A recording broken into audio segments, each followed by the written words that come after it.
Chapter 22:17. As they walked past, they left a trail of footprints of varying depths. Xiangti Walk was a retro castle-designed villa and bungalow. After the snow fell, it felt like a fairy tale world. Xiao Yichen pointed out the window excitedly and exclaimed, "Wow! It's snowing! It's snowing! We can have a snowball fight later." Yu Yu pretended to be reserved and ate quietly. Xiao Yichen suddenly tugged at his sleeve and encouraged him.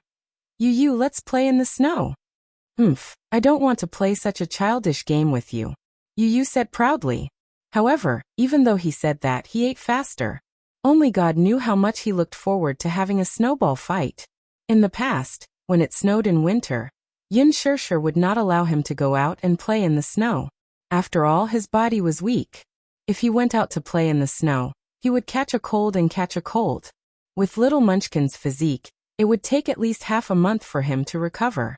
Moreover, it was boring to play in the snow alone. Even so, when it snowed, the little guy was still very excited. Hence, Yu Yu would sneak out behind Yin Shirshir's back. Even if he hid in a corner and built a small snowman, he would still be satisfied. After the reunion dinner, Yu Yu and Xiao Yichen pestered Gong Jie to build a snowman outside the house. Dragging Gong Jie along was not enough. Yu Yu insisted on bringing Mu Yaja along to have a snowball fight. Mu Yaja was silent. He sized up the two little guys who were eyeing him covetously. Who was the one who said not to play such a childish game like a snowball fight? Sensing Mu Yaja's teasing and playful gaze, Yu Yu, who had just put on his gloves and hat, glanced at him. Then he blushed and cleared his throat. In a serious tone he said, "Xiao Yichen wants to play. I'm just accompanying him." This seemingly perfect excuse was met with disdain from Gong Jie and Xiao Yichen. Xiao Yichen said in disdain, "Yu Yu, I think you want to have a snowball fight too. If you want to play, just say it. What do you mean by playing with me?" Yu Yu's face turned even redder. "Shut up. Who said I wanted to play? Weren't you the one who kept encouraging me to have a snowball fight? Didn't I do it to accompany you? What a pretentious excuse." Xiao Yichen blurted out an idiom. "You obviously want to play. Who said so? I'm just playing with you." "It's you who wants to play." Just like that, the two little guys bickered and led Gong Jie and Mu Yaja out to play in the snow. Yin Shirshir couldn't help but worry. Yu Yu and Xiao Yichen knew their limits. Mu Yaja and Gong Jie wouldn't turn a simple snowball fight into a bloody war, would they? She couldn't help but shudder. Yin Yeqing and Yin Yeho were already half drunk. Yin Shirshir helped them up to the guest room on the second floor to rest. When she went downstairs, she saw Xiang Yu standing at the staircase, looking at her uneasily as if she had something to say to her. "Auntie, is something the matter?" "Shirshir, it's like this." Chapter 22:18. "I don't have enough red packets for the children this year, but I'll definitely make up for it next year." Yin Shirshir was stunned for a moment before her lips curled up. "Red packets are just a way to express our sincerity and happiness. Don't take it to heart." I'm already very touched that you're so understanding." As she spoke, she suddenly sized her up cautiously and asked in a roundabout manner, "Shirshir, did your father buy this villa?" Yin Shirshir shook her head and smiled. "My husband bought this villa. He originally planned to use it as our wedding home, but he said that it's too stingy to use it as a wedding home." Her nonchalant words set off waves of shock in Xiang Yu's heart. Yin Qinli and Yin Qingmiao, who were sitting at the side, also pricked up their ears to eavesdrop on the couple's conversation. When they heard Yin Shirshir casually say that this villa was too stingy to use as a wedding home, they could not help but feel envious. This villa was small. It was more than 300 square meters in size, not including the two basement floors. With 4 floors and a small attic, there were a total of 8 rooms. It would not be a problem for 4 generations to live under the same roof. How could a newlywed's wedding home be called small? Wasn't her tone a little too arrogant? Yin Qingmiao could not help muttering secretly, "What does this brother-in-law do for a living? Why is he so rich? To be able to hold such a grand wedding on a private island, brother-in-law must have a powerful background. Is there a need to ask? With so much money, this villa is nothing to him. Things that are valuable to us are as light as a feather in his eyes," said Yin Qinli. Yin Qingmiao's eyes turned redder as she bit her lower lip hard. Sometimes, some things were really unfair. It was really unfair. How much did Yin Qingmiao yearn for such a villa? It had 4 floors above ground and 2 basement floors, including the attic. It was a spacious villa with a garden, and the luxurious decor was unbelievably beautiful. Such a villa was located on a piece of land where every inch of land was worth its weight in gold. If she wanted to own it, she would not be able to touch it even if she spent her entire life. Yin Shishir, on the other hand, had easily obtained all of this. Why? Wasn't it because she had married a rich husband? If brother-in-law wasn't so rich, with Yin Shishir's standard, how could she afford to live in such a high-end villa area? Yin Qinli was also very jealous. If she could stay in such a villa for a night, she would be very happy. She felt that the girl who lived in such a villa was like a high and mighty princess, elegant and arrogant. However, she could only imagine all of this. You think this villa is too small? Xiangyu said enviously. This villa is already very big. You two are newlyweds, and it's already very spacious for you two to live together with your 2 children. There's no need to buy more, right? The new house has already been decided. Muyaja has already made arrangements. Before the wedding, they will probably move to the new house. New home? When Xiangyu heard this, her eyes widened slightly. She asked curiously, "Has your new home been decided?" Yes. Where? Cloudy Mountain Shi. Cloudy Mountain Shi. Yin Qingmiao suddenly stood up in agitation. Yin Qinli glanced at her and found her agitation abnormal. What's wrong? Chapter 22:19. Surprised, Xiangyu asked. How did you know? Yin Qingmiao replied. Because I know a celebrity who's staying there. I heard that she spent hundreds of millions to buy a mansion in Yinshan Shi. Some reporters snuck into the villa and took a few shots. It's really beautiful. Hearing this, Xiangyu was speechless. Yin Shishir curled her lips expressionlessly and said, Yinshan Shi is a property that Yaja personally developed. Since this villa has a special meaning to him, we probably won't be moving after we move in. Yinshan Shi was located on a mountain with excellent feng shui. The environment was elegant and charming, and the scenery was picturesque. Previously, the Mu Group had spent a huge sum of money to pave a mountain road for ease of transportation. Now that the underground tunnel was about to be completed, it should be much more convenient to travel from the city. Xiangyu pressed. What about the villa here? It's probably vacant for the time being. Vacant? Xiangyu bit her lip regretfully and sighed. It's such a pity for such a beautiful villa. Actually, there was a hidden meaning in her words. She was hinting to Yin Shishir that it would be a pity for such a beautiful villa to be vacant and unoccupied. It was not for sale or rent. Since it was vacant, it was better for them to live in it. This way they could save a sum of money on rent, right? However, Xiangyu was tactful and could not say this out loud, lest she appear too thick-skinned. Hence, she could only beat around the bush and remind Yin Shishir to take the initiative to invite them to move into the villa. Yin Shishir was smart enough to understand what Xiangyu meant, but she pretended not to understand and smiled. He has many properties under his name, and most of them are vacant. He might auction off a few of them in the future. Yin Qinli suddenly asked curiously, Sis Shishir, what does brother-in-law do for a living? He's also rich. With so many properties under his name and such a huge villa, his net worth should be hundreds of millions, right? Yin Shishir only smiled and turned around to clear the table. Xiangyu glared at them. In front of Yin Shishir, she pretended to be exasperated and said, Qingmiao, Qinli, learn more. Don't just be envious of how happy Shishir is now. She also suffered a lot back then. Now that her life is better, it's all because she has a good eye for people and married such an outstanding person like your brother-in-law. So, when you guys are dating, keep your eyes open and find a good match. In the future, you can live a good life like Shishir. Yin Shishir's movements suddenly stiffened.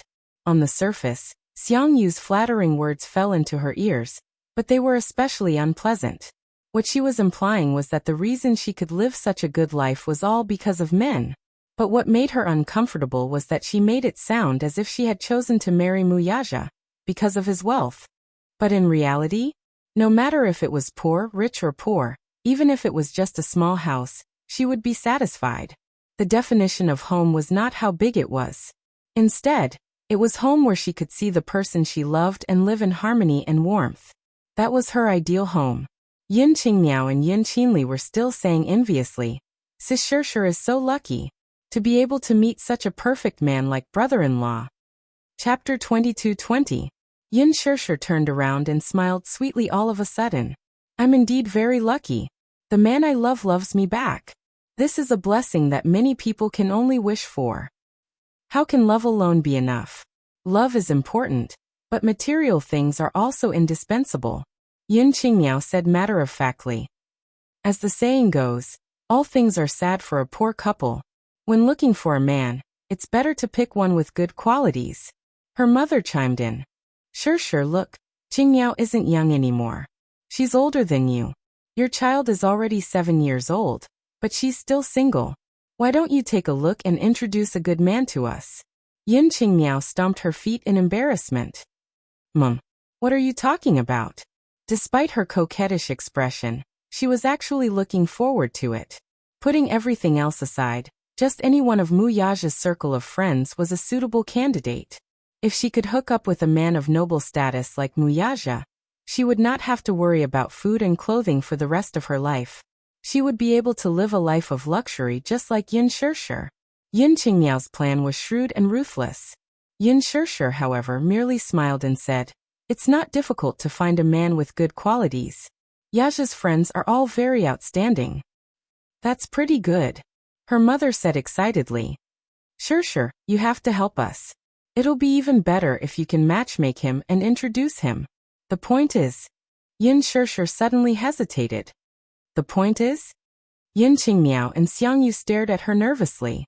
Yin Shirshir said venomously, "The point is that even if you like him, he might not like you." Yin Qingmiao was dealt a heavy blow. Her face turned ashen as she clenched her fists tightly and bit her lip indignantly. Xiangyu asked awkwardly, "Shirshir, how can you say that?" Yin Shirshir raised her eyebrows but did not think much of it. She said, "He doesn't like just any woman. First of all, she has to be good-looking, have big breasts, and have a perky butt. Second of all, she has to be cultured, have a high education, have a good family background, and have a good upbringing. Third of all, she has to be able to throw herself at him. Otherwise, why would someone as outstanding as him take a fancy to you?" Xiangyu was speechless for a while. Her face turned red because of Yin Shirshir's words. She wanted to refute, but Yin Shirshir continued, "It's not wishful thinking to have an excellent partner. However, if he wasn't outstanding enough and had such high standards, he had to be handsome, come from a good family, and be rich and powerful. Would such an outstanding man lack fans by his side? Could it be that he couldn't do it? This was not a fairy tale.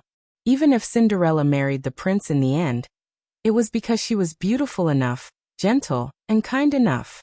Instead of racking her brains to climb up the social ladder, it's better to think about how to become an outstanding lady." With that, she smiled elegantly and enunciated each word clearly. "Qingmiao, don't be envious of anyone. Happiness doesn't come from nowhere. You have to fight for it yourself." With that, Yin Shirshir slowly brought the bowls and chopsticks into the kitchen. Yin Qingmiao tried her best to maintain her composure, but her anger could not be quelled. Her chest heaved up and down. After a moment of silence, she lowered her voice and said, "Ridiculous. You married a rich man, yet you don't allow others to have such thoughts." Chapter 22:21. Yin Qingmiao, who was already upset, was instigated by Yin Qinli's words. With nowhere to vent her anger, she could not help raising her voice. Didn't she say that women should be independent? What about me though? Didn't I rely on my brother-in-law to live such a good life? Would she be able to live in such a beautiful villa on her own? Can I have so many beautiful clothes to wear? Don't you rely on your man? Why are you indirectly mocking me for wanting to marry into a good family? Am I not worthy of marrying into a rich family? In the kitchen, Yin Shirshir frowned when she vaguely heard Yin Qingmiao's disgruntled mutterings. The biggest conflict between women was jealousy. She was not angry at all though. The only reason others were jealous of her was that she was outstanding and lucky enough. Moreover, Yin Qingmiao was right. Muyaja had indeed sacrificed a lot for her. Everything she had, including Yu, was a blessing bestowed upon her by this man. She was grateful and cherished it from the bottom of her heart. Perhaps, in the past, she felt a little ashamed of her inferiority when she stood in front of him. She worked hard to become more outstanding so that she could be worthy of him. However, that was only because of her pride. Now she did not think so much. She believed that women should be independent, but that was before Muyaja existed. God created men and women, and there was no such thing as equality between men and women. Men had more innate advantages over women, be it in strength, ability, or responsibility. Women, on the other hand, were gentler and more delicate than men. The two were interdependent in the first place. Women should be independent, but if a man was outstanding and responsible enough, it was better for them to rely on and trust him with peace of mind. Women yearned for such reliance. Men, on the other hand, relied on such reliance. She smiled nonchalantly and turned on the tap to wash the dishes. Yin Qingmiao heard the sound of running water coming from the kitchen, and her emotions became more complicated. She clenched her fists tightly and pursed her lips in grievance. Her mother said, "What do you know? This is called a sense of superiority. Shishi's life is better now. She married a good husband, entered a rich family, and has a pair of adorable xiaobao. This is a classic example of a mother relying on her children to rise in status, but I think she won't be able to enjoy such blessings for long. She's no different from those nouveau riches when she's so arrogant. Isn't she just a little lucky?" Yin Qinli added. "Poor us, we can only be envious. Mom, look, we're here to be bullied. She may seem low-key on the surface, but isn't she just flaunt in disguise? She's just saying that to show us how outstanding she is." Her mother Qinli. "Okay, don't let her hear you." Yin Qingmiao grumbled unhappily. "That's how it is." Qinli didn't say anything wrong. She even said something like, "Why would someone so outstanding like you? Why don't you take a look at yourself? Brother-in-law is so outstanding. Why would he like her?" "Because she's Yin Shishi." Muyaja's cold voice was suddenly heard from the door. The mother-daughter trio jerked their heads up in shock, only to see Muyaja at the door. Chapter 22-22. Originally, the door was left ajar and was not closed at all. The two lads were having fun playing in the snow outside. Now that the snow was getting heavier, Gong Jie teamed up with the two lads to have a snowball fight. In the end, they were beaten by Xiao Yichen, whose fighting prowess was off the charts.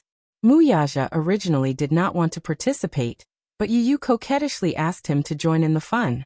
He and Muyaja would be on the same team, while Xiao Yichen and Gong Jie would be on the same team.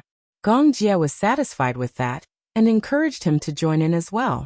Muyaja simply decided to come back to get a pair of gloves and join the battlefield. However, just as he reached the door, he heard the trio's discussion. His hearing was very sharp, so he immediately heard Yin Qingmiao's jealous mutterings. Thus he stood at the door and coldly sized them up. He did not hide his disgust at all. The trio saw him standing at the door as if he had heard all their complaints about Yin Shishi. For a moment, they felt extremely embarrassed. Yin Qingmiao in particular stood up nervously and looked at him in trepidation. She shrunk her shoulders and blushed. "Brother-in-law, when did you come in?" She shrunk behind Xiang Yu's back, obviously feeling very guilty. She did not know how much of her words had been heard by this man, so she felt guilty. Muyaja coldly pursed his thin lips, and then slowly took a few steps toward them. When he was about 3 to 4 meters away from them, he stopped and slowly walked out. "I don't like anyone talking about my wife behind her back, even if it's someone close to her. Gossiping like this is very annoying." These were not particularly harsh words, but coming from Muyaja's mouth, they were full of mockery and disgust.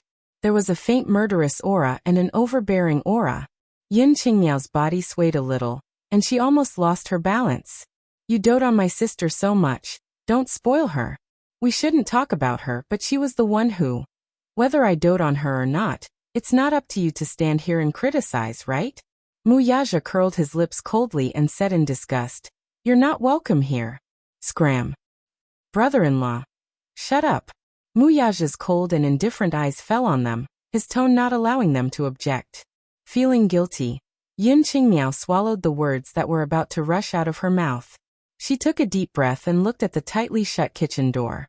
She did not know where the courage came from, but it could be due to extreme jealousy or displeasure in some aspect. But she snapped, "Why should I? Wasn't this too unfair? What right did she have to put on such a high and mighty attitude, like a spoiled princess who was pampered in the palm of someone's hand? And we're just complaining. Is there no room for negotiation? Moreover, what did I say wrong? How was she outstanding? She gave birth to a child at the age of 18 and got pregnant before marriage. She's such a pair of broken shoes and doesn't know how to behave. What's there to be proud of?" Smack! Mu Yaja's face was horrified as he raised his hand to slap her. He had never hit a woman before. In his opinion, men who hit women were scum. However, when Yun Qingmiao vented her anger by saying those words, he almost could not control himself and subconsciously slapped her. Chapter 22-23. Mu Yaja abruptly took a step forward and grabbed her by the throat. His palm was so wide and big that it was almost perfect for him to choke her. Just a slight squeeze and her face changed. Her face flushed red, and the veins on her forehead were faintly bulging. Let go. The man's strength was truly terrifying. It was as if he could break her throat in the next second if he exerted a little more force. Under his grip, a suffocating feeling that could destroy heaven and earth assaulted her. She felt as if she was a tiny ant, and no matter how hard she struggled, she could not break free from his grip. Help! She could feel that the man was exerting a lot of force, as if he wanted to strangle her to death. Xiangyu was taken aback by this sudden turn of events. She was stunned for a few seconds before she came back to her senses. She hurriedly went up to Yun Qingmiao, trying to free her from the man's grasp. However, she seemed to have underestimated the strength of Mu Yaja's grip. She begged for mercy while trying to pry off his hand with her fingers, but the man's fingers were like steel nails that were tightly wrapped around her neck. No matter how hard she tried, they would not budge. Yin Qinli too panicked. She stood aside in shock, her face ashen like a wax statue. "Let go. I beg you. You'll kill me." The kitchen door suddenly opened. Yin Shishir walked out. She was not surprised to see this scene. In fact, she was unusually calm. She watched in silence for a long time until Yun Qingmiao looked like she was about to faint. She then walked forward and held Mu Yaja's wrist, saying gently, "Don't be angry. Let go." Mu Yaja still refused to let go. "Be good." Yin Shishir tiptoed and gently pecked him on the cheek. Mu Yaja let go of his hand abruptly. Yun Qingmiao's body broke free from the restraint at once, and due to the inertia of gravity, she fell limply to the ground. She had just fallen to the ground, clutching her neck and coughing crazily. Her entire face was red all the way to her neck, and her eyes felt like they were about to pop out. Just as she was coughing nonstop, someone suddenly grabbed her neck again.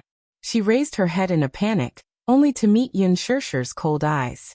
Yun Shishir grabbed the woman's collar with one hand and lifted her up from the ground. She did not know where she got her strength from, but with one hand holding the woman, she used the other to give her a tight slap. Bang! A thunderous sound was heard. Yin Qingmiao was completely dumbfounded by the slap. Her eyes turned red and her lips trembled as she felt wronged. "I've always been very courteous to you. Because you're half my family, I've taken good care of you. But I seem to have overestimated myself. If you treat a dog well, the dog will wag its tail and beg for mercy. But what about you? You're worse than a dog." Xiangyu felt humiliated and called out in disappointment. Sure. How can you say that? What do you mean you're worse than a dog? Isn't that so?" Chapter 22-24. With that, Yin Shishir flung Yun Qingmiao away. Yun Qingmiao stumbled a few steps backward and bumped into Yin Qinli. Tears rolled down her cheeks. They thought that Yin Shishir was made of water and could be molded into any shape they wanted, but this was the first time they saw her angry. It was so scary. "Why aren't you getting lost?" Yin Shishir reminded her coldly. Yin Qingmiao's shoulders heaved a few times. In a fit of anger, she picked up her bag and ran out of the door. "Qingmiao!" Xiangyu chased after her and shouted. She exchanged glances with Yun Qinli before carefully sizing up Mu Yaja. Feeling awkward, she could not care less and chased after her with Yin Qinli. Stop right there. Xiang Yu stopped abruptly and turned around. Yin Shishir said expressionlessly, I'm warning you. Don't harass my family in the future, including Uncle Yeho. Also, keep your mouth shut when it comes to my matters. Otherwise, I won't be so nice. The house quieted down at once. Just as Yin Shishir turned around, the man grabbed her arm and pulled her into his embrace. Little thing, why are you so fierce all of a sudden? Muyaja was in a good mood as he ravaged her little face lovingly. When she flared up earlier, he unexpectedly found her adorable. It was rare to see her lose control like this. She was probably angry. Yin Shishir. As if coaxing a child, Muyaja gently stroked her hair and coaxed her. Don't be angry anymore. Be good. Yin Shishir broke out in a cold sweat and pushed him away abruptly. Hey, are you coaxing me like I'm a puppy? Yu suddenly ran into the house and stood at the door. She asked suspiciously, Mommy, what happened just now? I saw the old witch and two little witches leave in a huff. Suddenly thinking of something, Yu's face darkened. She asked suspiciously, Did those three bad people bully Mommy? Yin Shishir's lips twitched. Feeling that the father and son were spoiling her like a child, she pushed Muyaja toward the door. All right. The bad people have been chased away by Mommy. Be good and go have a snowball fight. Mommy. Yu suddenly looked at her father sympathetically and said kindly, If you want to have a snowball fight, at least give Daddy a pair of gloves, right? Yin Shishir's face as she stuck out her tongue. Mommy's right hand. She ran to the cloakroom and took out a pair of gloves. She walked out and put them on for him as she urged. All right, go now. Mommy's afraid of the cold, so I won't play with you. Daddy will play with you. With that, Yin Shishir added, We'll come back to make dumplings together later. Yu glanced at Yin Shishir's nonchalant expression and felt reassured. She stuck her tongue out and said, All right, Mommy will prepare the filling for the dumplings first. We'll make dumplings together later. With that, he held Muyaja's hand impatiently and ran out of the house. Yin Shishir returned to the kitchen and put the clean dishes into the dishwasher. She took off her apron and walked to the balcony. Leaning against the window, she silently looked out at the courtyard. From her angle, she could observe the battle. Chapter 22-25. In the courtyard, the four of them were divided into two teams. Yu and Muyaja were in one team, while Gongjie and Xiao Yichen were in the other team. However, no matter how one looked at it, Xiao Yichen's team was more powerful. Gongjie smiled sinisterly and shook Xiao Yichen's hand. Then the uncle and nephew looked at the other team and said ruthlessly, You're finished. Be careful not to get destroyed by us. However, Yu refused to admit defeat and said, Uncle, don't underestimate my and Daddy's fighting skills. Don't say ruthless words first. In the end, you'll be defeated by Daddy and me. Yin Shishir burst out laughing when she heard this. In a short while, Yu and Muyaja worked together to build a trench and build a sturdy fortress with snow. It was undeniable that Yu had a talent for snowball fights. When he was building the fortress, he even knew that snow alone was not sturdy enough. Hence, he found some discarded bricks from somewhere and built a small fortress. Then he covered it with snow. Muyaja's eyes were wide open as he watched from the side. Yu said disdainfully, Daddy, why are you standing there like a fool? Prepare the ammunition. Muyaja scoffed at his father's disdain. Then he squatted at the side and quietly prepared the ammunition. Make the snowball bigger. Use your hands to squeeze it or it will fall apart. After Yu finished building the fortress, he squatted on the ground and started to make the snowball. Then he started to talk about the battle strategy. Later on, I'll be in charge of defense and producing the ammunition. You'll be in charge of the attack.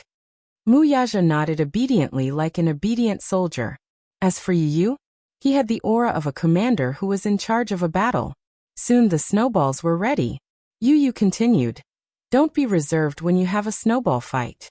Don't have the burden of being an idol. Attack them crazily until they kneel and beg for mercy. Muyaja imagined Gongjie kneeling in front of him and begging for mercy.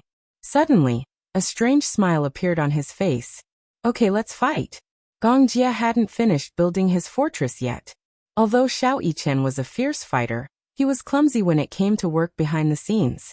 Compared to Yu Yu, who was the king of craftsmanship. What about Gong Jia? It wasn't any better. Yu Yu had already made the snowballs, but they had only built half of the fortress. While the uncle and nephew were still figuring out how to build the fortress to be strong enough, Muyaja and Yu Yu's first wave of attacks had already arrived.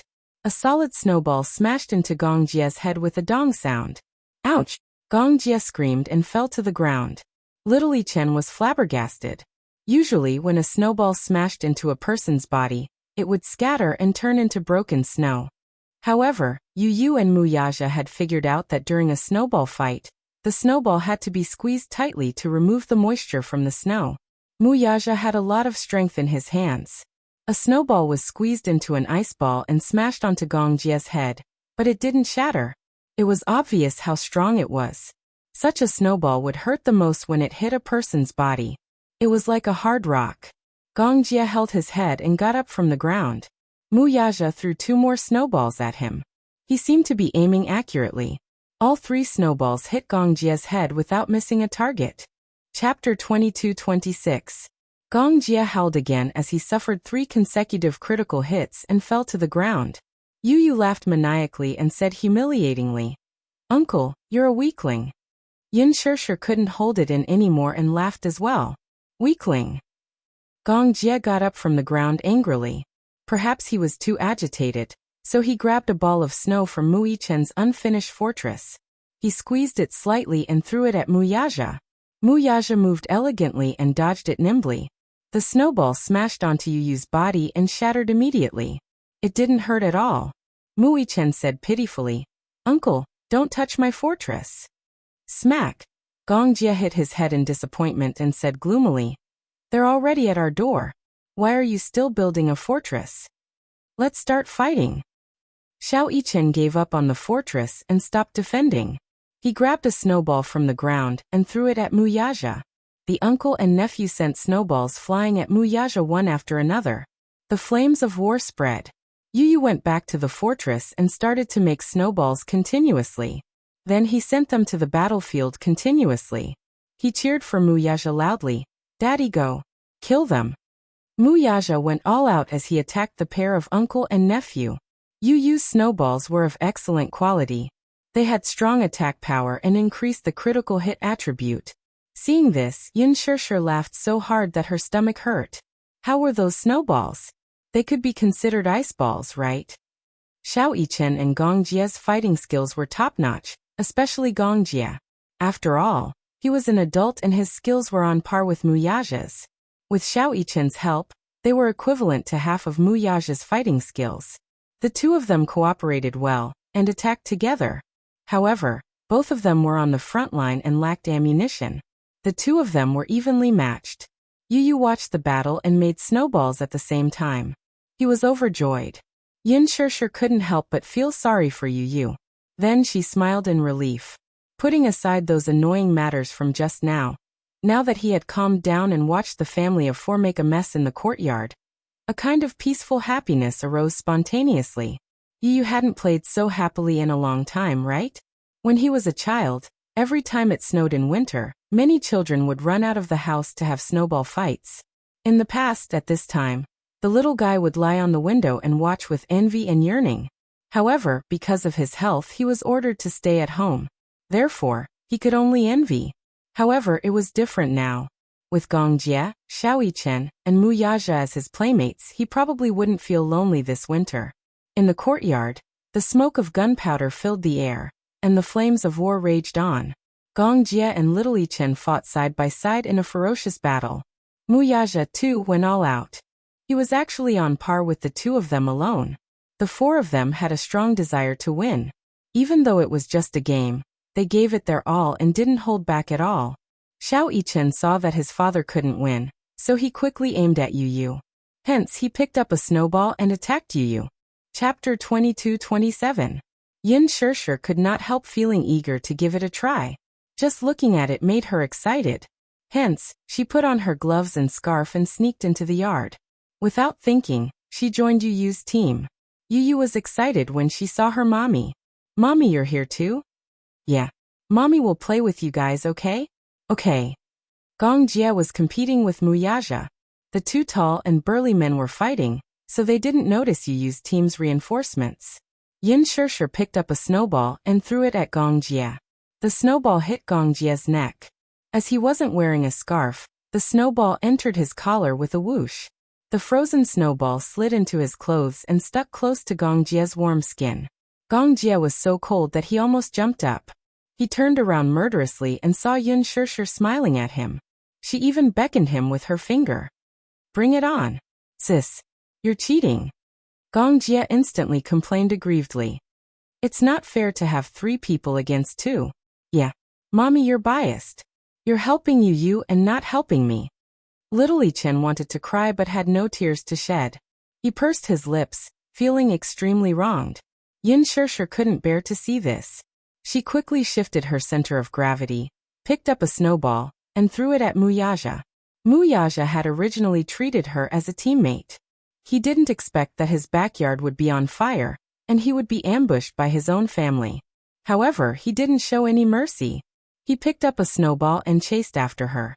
Yu piled the snowballs together and joined the battle. However, because of Yin Shishir's participation in the team, the balance was completely destroyed. In the end, there were no clear teams. In the courtyard, Yin Shishir quickly switched sides and chased after Gong Jie with Yu. Gong Jie couldn't bear to hit her. Hence, he threw snowballs at Muyaja with all his might. Muyaja, on the other hand, chased after Little Li Chen and threw snowballs at him.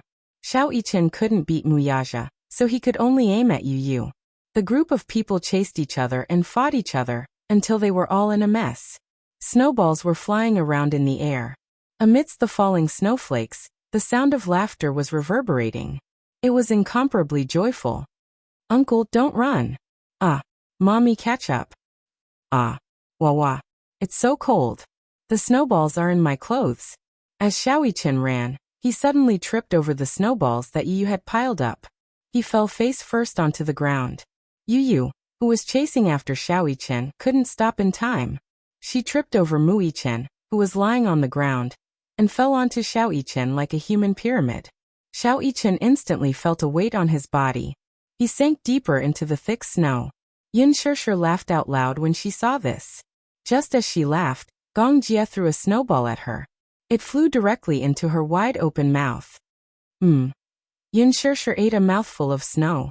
Muyaja was furious when he saw this. How dare you bully my wife? He squatted down and quickly picked up 4 snowballs. Then he threw them at Gong Jie's face. Gong Jie couldn't dodge in time. He was hit squarely and fell to the ground. Yin Shishir saw a good opportunity.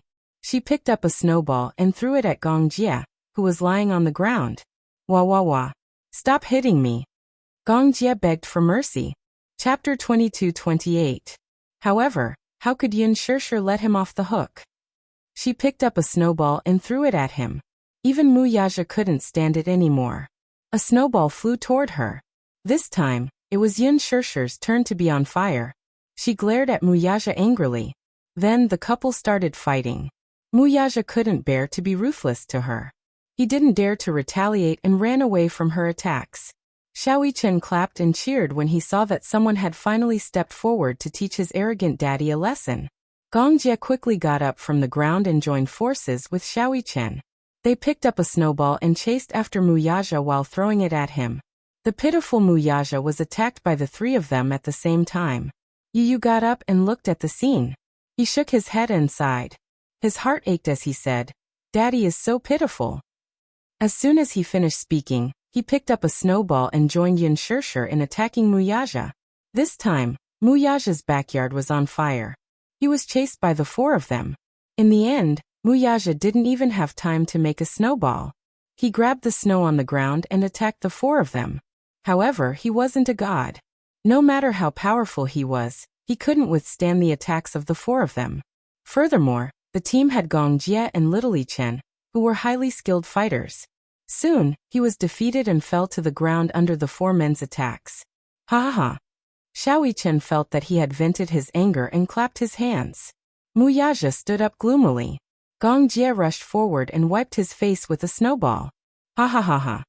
After the snowball fight, the 5 of them returned to the house. Xiao Yichen complained that his hands were cold and wanted to quickly get a basin of hot water to soak his hands. Yin Shishir immediately stopped her. You can't soak in hot water. If you soak in hot water after the snow is removed, you'll easily get frostbite. But my hand is a little cold, Xiao Yichen said pitifully. Yin Shishir squatted down in front of him and held his hand gently. She carefully rubbed his little hand and blew on it before rubbing it again. Do you feel better now? Yes. I feel a little better. Yin Shishir smiled at him and continued to rub his hands. However, not long after, two pairs of hands suddenly stretched out in front of her. Yin Shishir looked up in surprise and saw Gong Jie and Yu standing in front of her. Gong Jie beamed and said coquettishly, Sis, my hands are cold too. Help me rub them too. He was jealous of Mu Yichen's special treatment and couldn't wait to receive Yin Shishir's gentle care. However, before Yin Shishir could say anything, another pair of large hands suddenly reached over and wrapped around his hands. Gong Jie's lips twitched violently. He turned around expressionlessly and saw Mu Yaja coldly grabbing his hands and rubbing them. I'll rub them for you. I don't want to. Gong Jie resentfully withdrew his hands with a look of disdain. Ha ha ha, uncle despises daddy. Yu laughed. After resting for a while, Yin Shishir brought the dumpling fillings and wrappers to the table and called out, Let's make dumplings together. The highlight of New Year's Eve was the family sitting together and making dumplings together. Gong Jie and Mu Yaja also sat down and made dumplings together. However, the two men had never done any household chores and rarely had the chance to cook. How could they know how to make dumplings? They held up the dumpling wrappers and looked confused. Chapter 22-29. Daddy, I'll teach you. Yu spread open the dumpling wrapper and used her chopsticks to spread the filling in the center. Soon a dumpling was formed. Mommy, why must we eat dumplings during the New Year? Yin Shishir explained. This is called New Year's dumplings. Dumplings are like ingots and symbolize wealth. They are also round and symbolize family reunion. Moreover, the dumplings on New Year's Eve are filled with meat. The dumplings are full and symbolize prosperity, peace and prosperity. Xiao Yichen nodded his head half-heartedly. Oh, so there's such a saying. After Yin Shishir taught Xiao Yichen step by step, she turned around and saw Gong Jie staring at the dumpling wrapper with a bitter look on his face. It was obvious that he knew nothing about making dumplings. Mu Yaja, on the other hand, had finished making the dumplings under Yu's guidance. However, the first dumpling could only be considered as a half-finished product as there was too much water and the dumpling wrapper broke. Yu said in disdain, Daddy, you're so stupid. Mu Yaja was instantly dealt a blow and said in shame, Daddy has been made dumplings before. My first time making dumplings, but they look good. Yu did not give Mu Yaja a way out. Mu Yaja was thoroughly depressed. Yin Shishir sat beside Gong Jie and taught him step by step. Under her guidance, Gong Jie actually managed to make the dumplings well. Before they knew it, it was already 6 p.m. Yin Yecheng walked downstairs and saw that the dumplings were already made on the table. Yin Shishir and Yu were busy in the kitchen. Mu Yaja was in charge of assisting, while Gong Jie and Xiao Yichen were watching TV in the living room. There would be a spring festival gala on New Year's Eve. Although it was not time yet, it was already being previewed and replayed last year's gala. What about Xiang Yu and the other two? Yin Yecheng realized that the mother-daughter pair was no longer around, but after giving it some thought, he guessed that the three of them were tactful enough to return home. At 7 o'clock in the evening, the reunion dinner was ready. Yin Shishir stood at the door and looked around for a while. She waited bitterly for a long time, but there was still no sign of Hua Jin. Could it be that he had forgotten? She returned to the house in disappointment. Hua Jin took a taxi to Xiangti Walk. According to the address sent by Yin Shishir, he found his way there. Standing at the door, through the floor-to-ceiling window, he could easily see the harmonious scene in the living room. The family of 6 sat around the table, laughing and chatting happily. It was a happy and harmonious atmosphere. He couldn't help but feel envious. Envy and yearning rose from the bottom of his heart.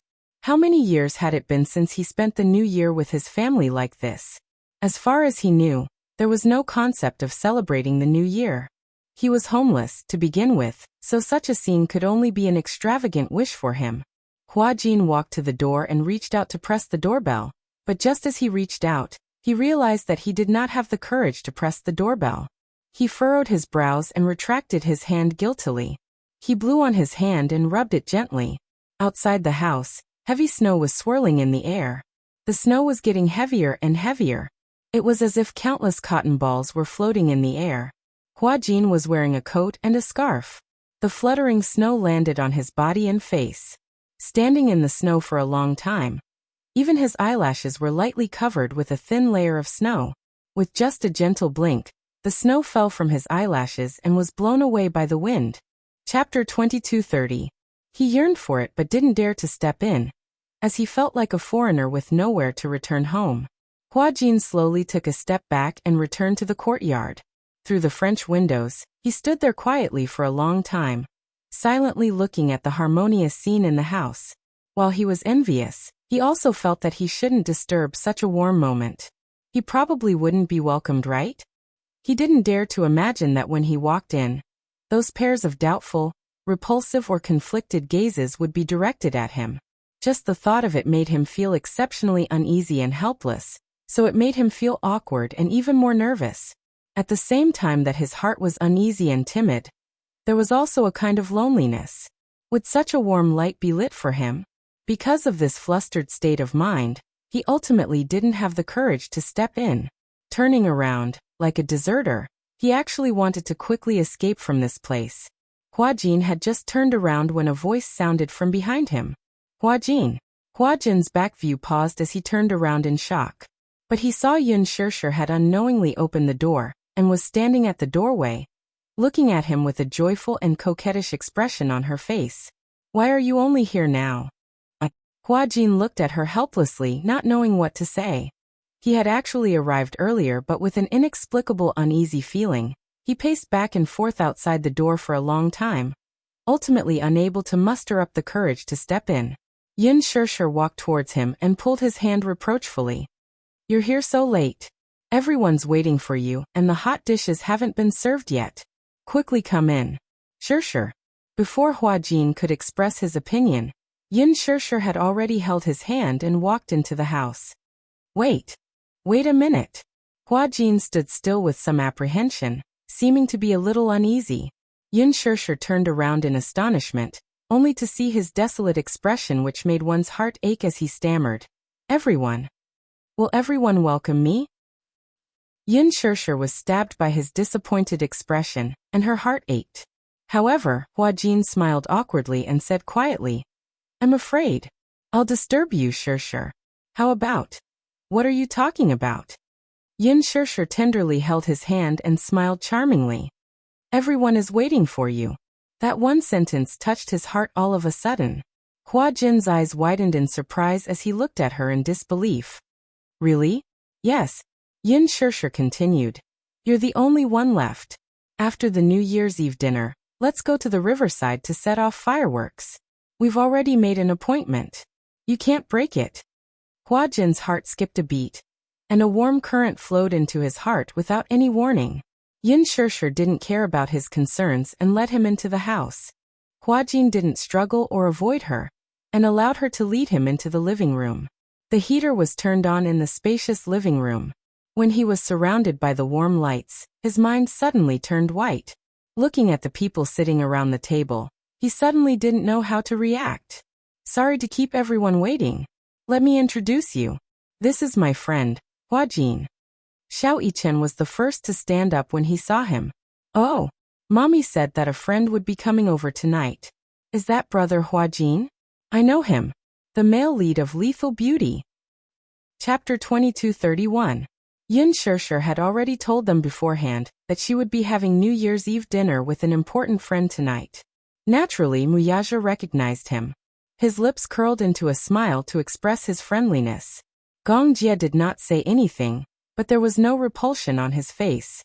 Instead, he consciously emptied the seat beside him. Xiao Yichen, on the other hand, stood up, carried a stool, and placed it beside Gong Jie. He greeted, Brother Hua Jin, have a seat. I'll get you a bowl and chopsticks. As he spoke, the little guy nimbly brought a bowl and chopsticks from the kitchen. Yun Shirshir pushed Hua Jin to the table and sat down. Yun Yecheng sized him up, then smiled and said cheerfully, "Shirshir, is this your friend who's acting with you?" "Yes. Dad, he used to be in the same production team as me and took good care of me. He's considered my senior." Yun Yecheng immediately said, "Aya, this young man is so handsome. He's prettier than the girls. Hello. Thank you for taking care of our Shirshir." After a few words of greeting, the atmosphere became harmonious. Hua Jin's blank mind was injected with a trace of vitality, and the uneasiness quickly dissipated. He greeted them one by one. His mouth was sweet, and he coaxed Yun Yecheng happily. Yun Shirshir also sat down. As she picked up food for him, she rebuked, "I wanted you to come earlier so that we could make dumplings together." Hua Jin smiled, and was about to explain. Mu Yaja suddenly turned to ask him, "Can you drink?" Hua Jin immediately replied reservedly, "Yes, I can drink a little." Mu Yaja immediately poured him a glass of dry red wine. Yun Shirshir's eyes widened as she watched. She did not know whether to laugh or cry. "Hey, are you trying to get him drunk? He won't get drunk with this little bit of wine, right?" Mu Yaja said confidently. "He said that he would drink a little, which means that he still has some strength left. Besides, it's not that easy to get drunk with red wine." Hua Jin added, "Shirshir, I can hold my liquor. Don't worry." Yun Shirshir was relieved. Gong Jie suddenly complained, "Sister, why don't you care about me? Will brother-in-law make me drunk?" Yun Shirshir glanced at the white wine glass in Gong Jie's hand. She chuckled and asked, "Aren't you good at drinking?" "I've already drunk 2 glasses. Brother-in-law's alcohol tolerance is really not for show. I feel that if I continue drinking like this, I'll be ruined by him." Mu Yaja snorted coldly. He picked up the white wine bottle and filled Gong Jie's glass to the brim.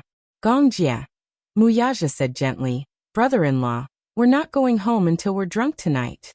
Gong Jie immediately cried out in grievance, "Brother-in-law, you must be doing this on purpose.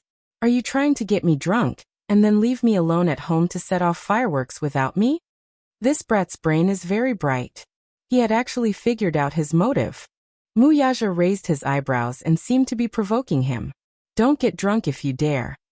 Gong Jie was speechless. His eyebrows twitched and he was instantly inspired. "Humph, humph, humph. I'd like to see who will be the one to fall tonight." With that said, the two of them picked up their wine glasses and started drinking again. The table was full of chatter and laughter. Hua Jin stared at this scene in a daze, and a warm smile involuntarily appeared on his lips. In his memory, his thoughts seemed to have been spent in his father's drunkenness and violence. Every new year, every family was happy and harmonious. Chapter 2232. Every New Year's Eve, his father's mood seemed to get worse. Every New Year's Eve, he would always come home drunk and drag him out of bed.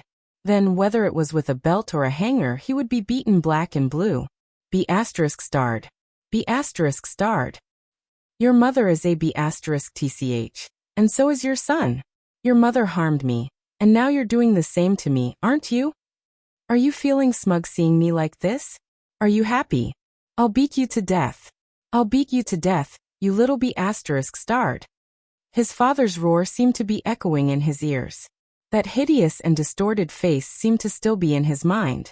Hua Jin came back to his senses from his memories. When he looked up, the long-lost warmth enveloped him once more. He suddenly smiled and raised his wrist. "Thank you for your hospitality. Let me toast everyone." Tonight, he was no longer as arrogant and domineering as he was on set.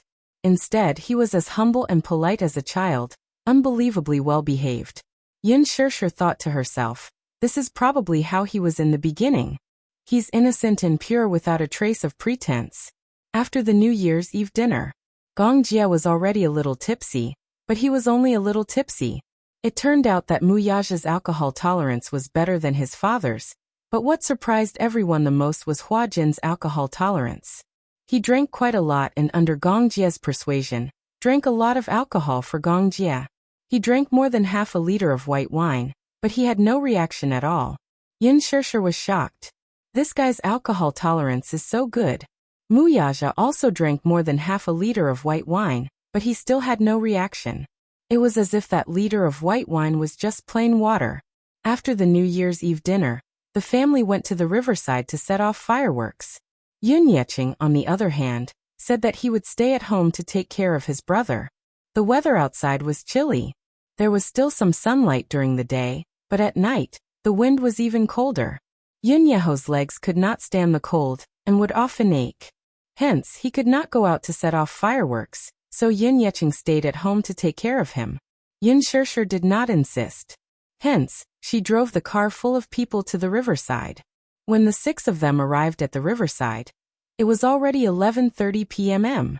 Many people had already come to the riverside. Many of them were preparing to set off fireworks, while some of them were just here to watch the fireworks. Every New Year's Eve, people would tacitly gather by the riverside because the city restricted fireworks and firecrackers. However, the control by the riverside was lax. Because it was near the riverside, there were no major hidden dangers and basically no one cared. Yun Shirshir bought a lot of fireworks, including large artistic fireworks. Muyaja and Gong Jie set up the fireworks and waited for the countdown to the new year to pass. They would set off the fireworks at midnight. However, before that, of course, he needed to do some warming up. There were also many small fireworks for viewing and playing. Xiao Yichen, who had never set off fireworks on New Year's Eve, was so excited that he chased after Yun Shirshir, shouting for fireworks. Yun Shirshir gave him a fireworks stick. Xiao Yichen held it in his hand, but he was confused and did not know how to light it. Yu muttered, "Idiot, haven't you set off a fireworks stick before?" "No, I haven't." Xiao Yichen felt wronged. "This is my first time." Yun Shirshir laughed and walked over to him. She stopped beside him and gently taught him, "Hold the end. Yes, hold it like this. Don't point the end at yourself." Okay. Chapter 22:33. As she spoke, she carefully lit a match and aimed it at the fuse. Soon, with a sizzling sound, the fuse was ignited and sparks flew in all directions. Xiao Yichen excitedly held the end of the fireworks stick tightly. However, he was so nervous that he didn't dare to move as if he was facing a formidable enemy. Soon the fireworks lit up. Colorful fireworks shot out one by one, illuminating his tender face. "Wow. It's so beautiful." Xiao Yichen exclaimed in shock and excitement. Soon, Yun Shirshir also lit up a fireworks stick for Yu.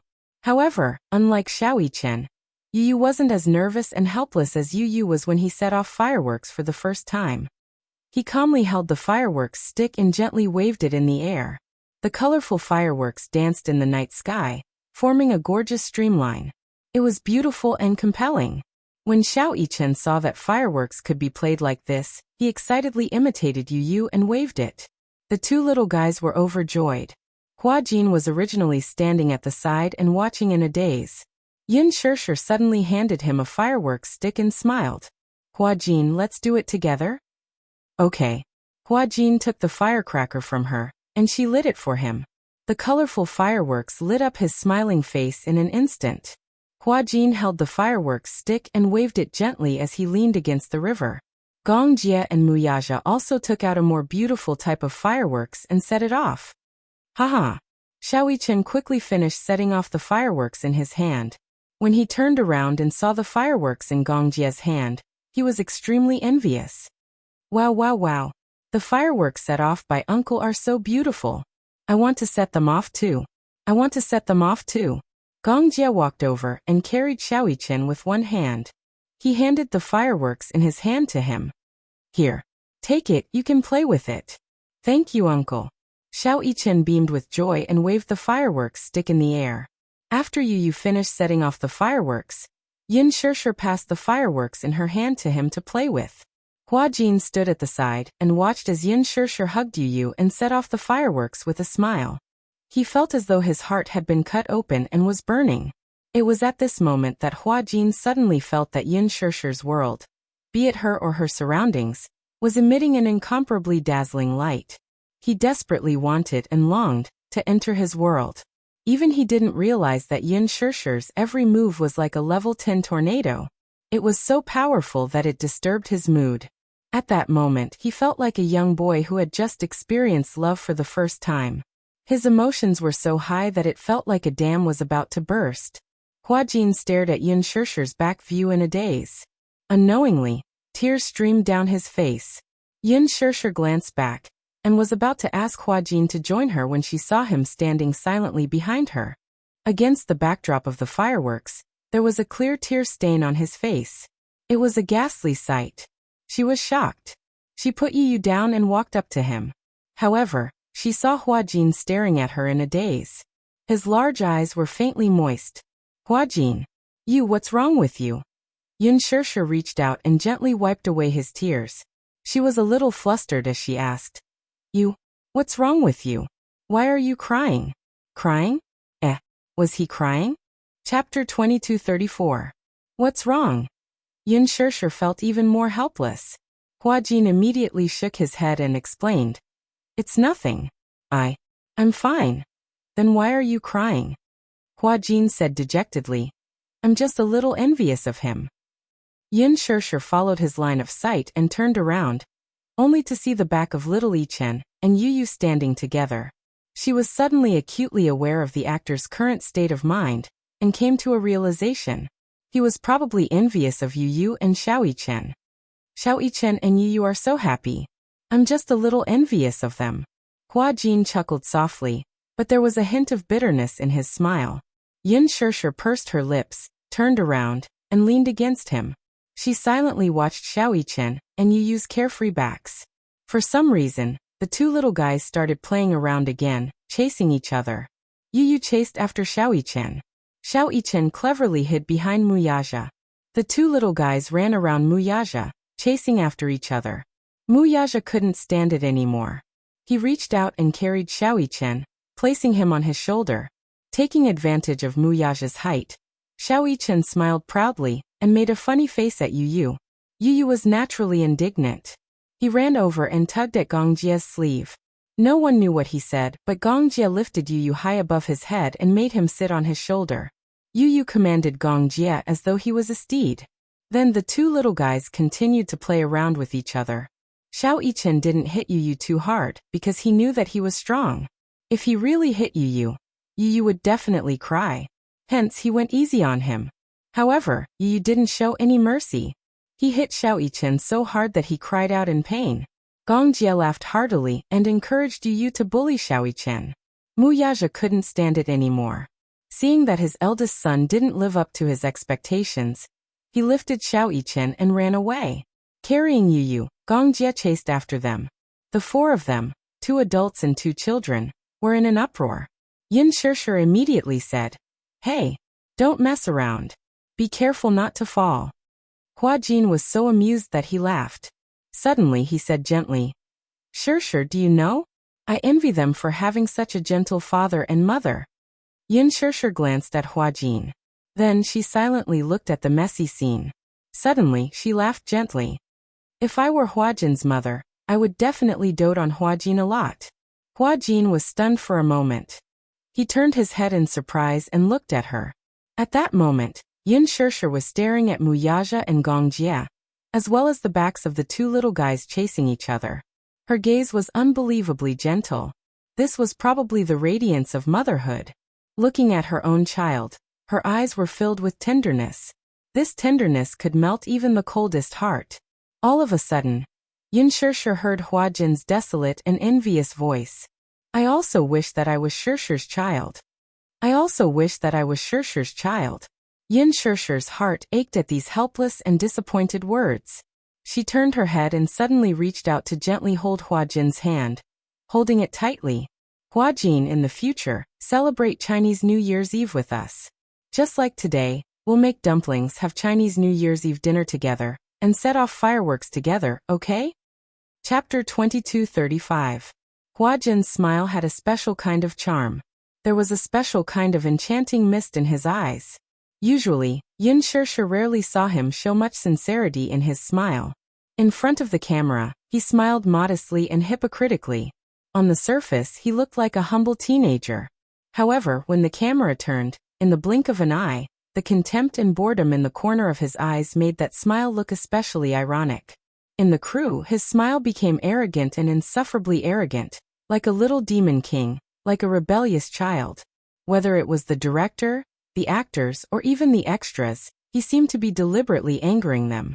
He spoke ill of them until they were sad, and then he showed an expression of success. But immediately, another kind of indescribable sense of loss and loneliness would appear in his eyes.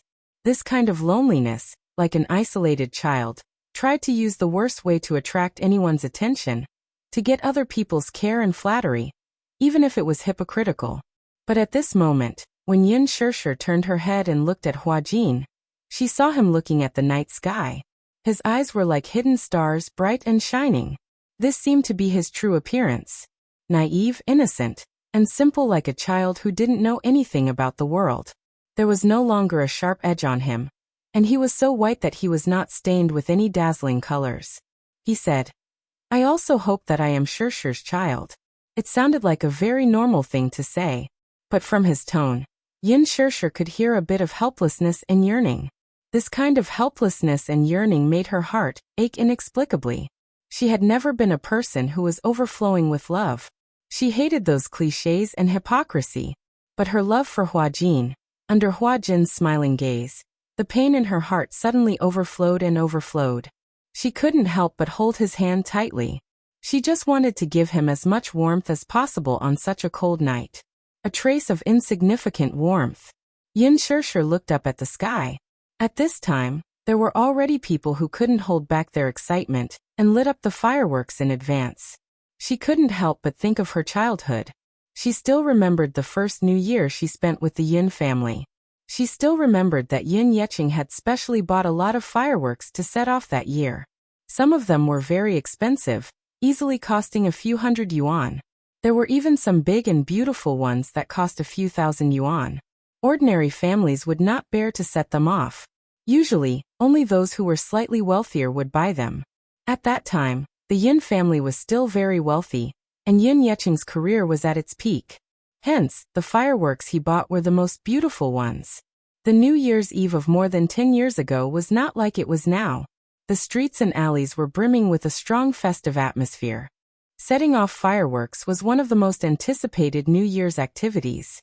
The beauty and splendor of fireworks was the dream of many children. On New Year's Eve, Yin Na pestered Yin Yeqing to set off fireworks. Alas, Yin Yeqing insisted on releasing it on New Year's Eve.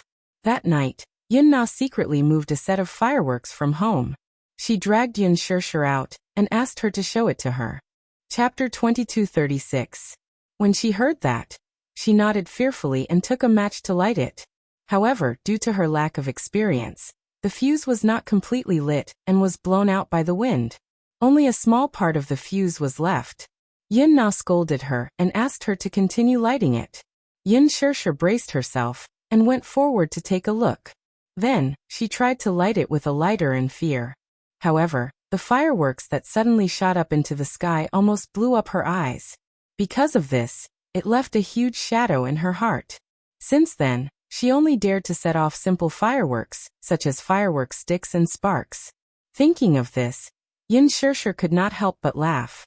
She suddenly asked, "Hua Jin, did you set off fireworks when you were young?" "Yeah, I did." Hua Jin nodded and then said, "However, I rarely had the chance to go out to play during the New Year. Most of the time, I could only lie on the balcony and watch other people set off fireworks. I'm still a little traumatized by fireworks." "What's wrong?" "Because when I set off fireworks when I was young, it almost blew up my eyes." Yin Shirshir paused and suddenly said half-jokingly, "So from then on, I didn't dare to set off large fireworks because I was afraid that it would blow up my eyes." Hua Jin suddenly turned his head and looked at her. He blinked and said, "Actually, setting off fireworks is not scary. Just be careful and it'll be fine." Yin Shirshir did not know whether to laugh or cry. She said, "Even though that's what I think, I'm still scared." Hua Jin suddenly held her hand. "Don't be scared. If you accidentally get blown up, you still have me." "You?" Yin Shirshir did not understand the meaning behind his words. Hua Jin suddenly said seriously, "Yeah. If you can't see, I'll be your eyes." If she could not see, he would be her eyes. Yin Shirshir was stunned for a moment. She widened her eyes slightly and then smiled gently. "Okay, but there won't be such a day." At that time, Yin Shirshir only took his words as a joke. However, after a long time, when she suddenly recalled that year's New Year's Eve and Hua Jin's serious promise, she couldn't help but sigh. It turned out that every word he said to her was sincere from the bottom of his heart. However, this was all in the future. 11:55 p.m. At this moment, countless citizens had gathered by the river. Many people gathered here to welcome the New Year's bell. Some brought the elderly and children with them in high spirits. Some brought young and loving couples. Their only purpose was to welcome the gorgeous fireworks at the moment the New Year's bell rang. Gong Jie raised his wrist and looked at his watch. As the countdown approached, his handsome face showed a bit of excitement and expectation. Sis, it's almost 12. When Xiao Yichen and Yu heard this, they looked at each other and smiled. Both of them were jumping up and down excitedly. Yin Shishir smiled and said, "Who's going to be in charge of lighting the fireworks later?" "I rarely light fireworks, so I don't know much about it." Just as Gong Jie finished speaking, Xiao Yichen raised his hand enthusiastically. "I'll do it. I'll light it." However, Yu said softly, "Hey, it's too dangerous. You're so clumsy. Be careful not to get hurt by the explosion." This reminder was a form of concern in disguise. Chapter 22:37. It was just fireworks. He was not afraid of that. In fact, he was looking forward to lighting the fireworks himself. That was because lighting the fireworks himself and sending them into the night sky would give him a great sense of accomplishment. Moreover, it was just fireworks. He had even played with rocket launchers before, so to him, fireworks were nothing more than an interesting toy. It was not a problem at all. Yu raised his eyebrows and suddenly realized that Mu Yichen was not comparable to those ordinary kids. He had seen his abilities and knew that he was crazy. Lighting fireworks was nothing to him. "All right, you're in charge of lighting the fireworks. We'll be in charge of watching." Yu was relieved, but he still reminded him cautiously, "However, you still have to be careful. The power of the fireworks is not to be underestimated, okay?" "I know." Xiao Yichen was not grateful at all. He nagged, "Why are you acting like a busybody?" Yu was unhappy when he heard that. He said coldly, "Humph.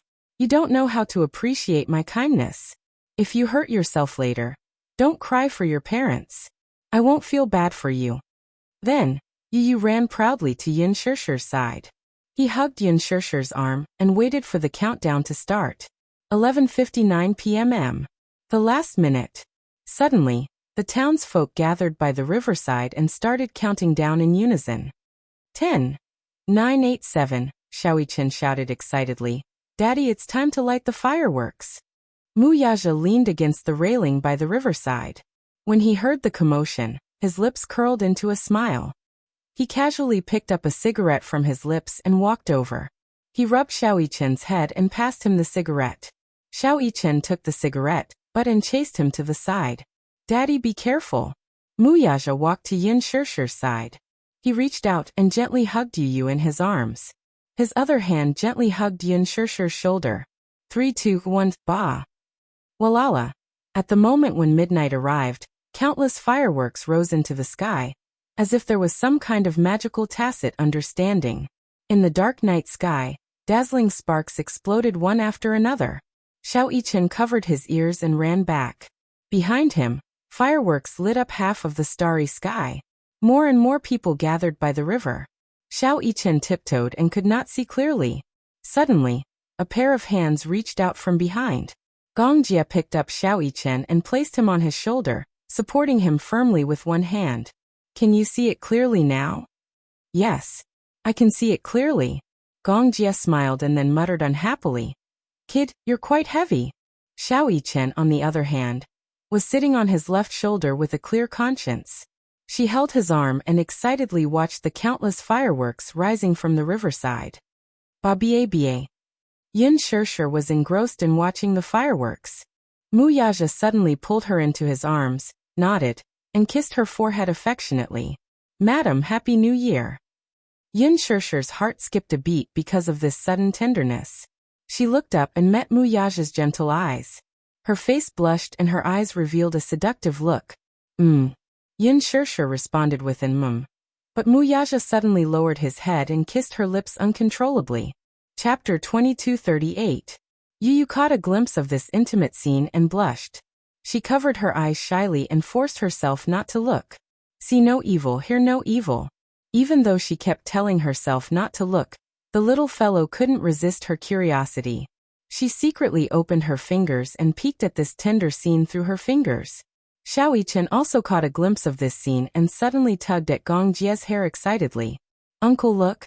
Gong Jie hissed in pain, but when he looked in the direction little Yichen was pointing, he saw a heart-pounding scene.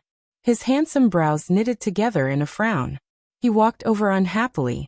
Just as Mu Yaja was about to kiss her again, Gong Jie boldly reached out and blocked their faces. Mu Yaja was caught off guard and a kiss landed on Gong Jie's palm. Ha ha ha! Yu burst into laughter when she saw this.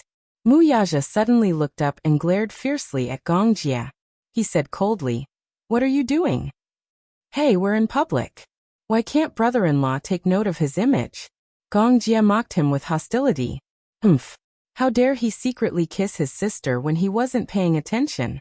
If the two of them were being intimate, they should at least avoid a sister-con like him. Why don't you consider my feelings? Yin Shirshir was so embarrassed that her neck turned red when she heard this. She turned her head away awkwardly, cleared her throat, and pretended that nothing had happened. What image? Mu Yaja said confidently. I'm kissing my wife. It's none of your business. It was a simple sentence, but it left Gong Jie speechless. Yu laughed dauntlessly and almost fell off Mu Yaja's shoulder. Mu Yaja smacked him on the buttocks. Behave yourself. Xiao Yichen pouted and complained. Daddy, that's not right. Shouldn't the first kiss of the new year be given to your precious son? If you give mommy a kiss, what about me? I want a kiss too. Mu Yaja's lips curled into a smile. All right. As he spoke, Mu Yaja suddenly leaned forward slightly and reached out his hand. His slender hand gently lifted Xiao Yichen's chin. He tilted his head slightly and gently kissed the corner of Xiao Yichen's lips. Boom! A loud sound rang out. Little Yichen's face was so red that it looked as if blood was about to drip from it. He had only said it casually, but this stupid daddy of his actually took it seriously. He even gave him such a kiss. His every move was bewitching and charming. He was even more bewitching than those male gods in idol dramas. Especially the smile in his eyes. It killed everything in an instant. Have you ever seen a father flirt with his son? Have you? Little Yichen let out a yelp as he jumped down from his uncle's lap. Covering his face with his hands, he ran away shyly. You're so annoying. Daddy is flirting with me. Mu Yaja was silent. Yin Shirshir was so amused that she burst into laughter. She laughed so hard that tears almost came out of her eyes. Xiao Yichen was such a clown. Did the heavens send him here to make fun of her? Gong Jie felt even more indignant when he saw her laugh. He snorted coldly.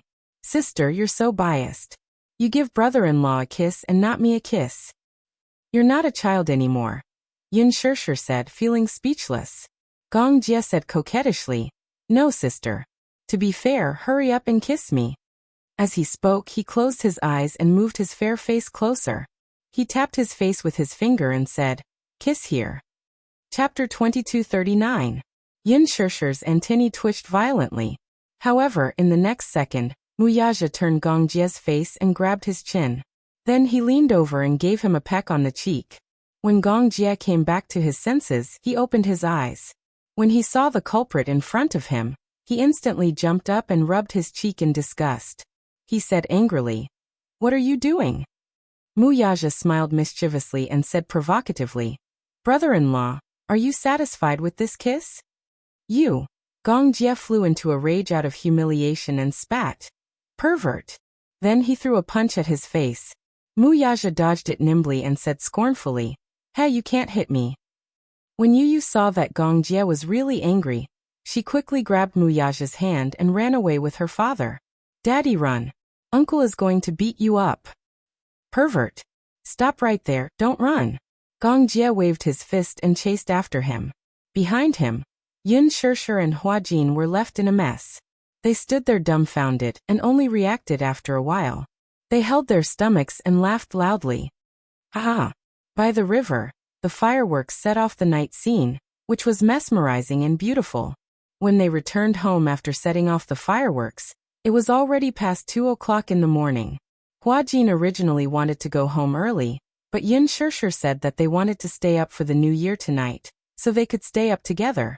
After returning home, the two little fellows were naturally exhausted after such a commotion.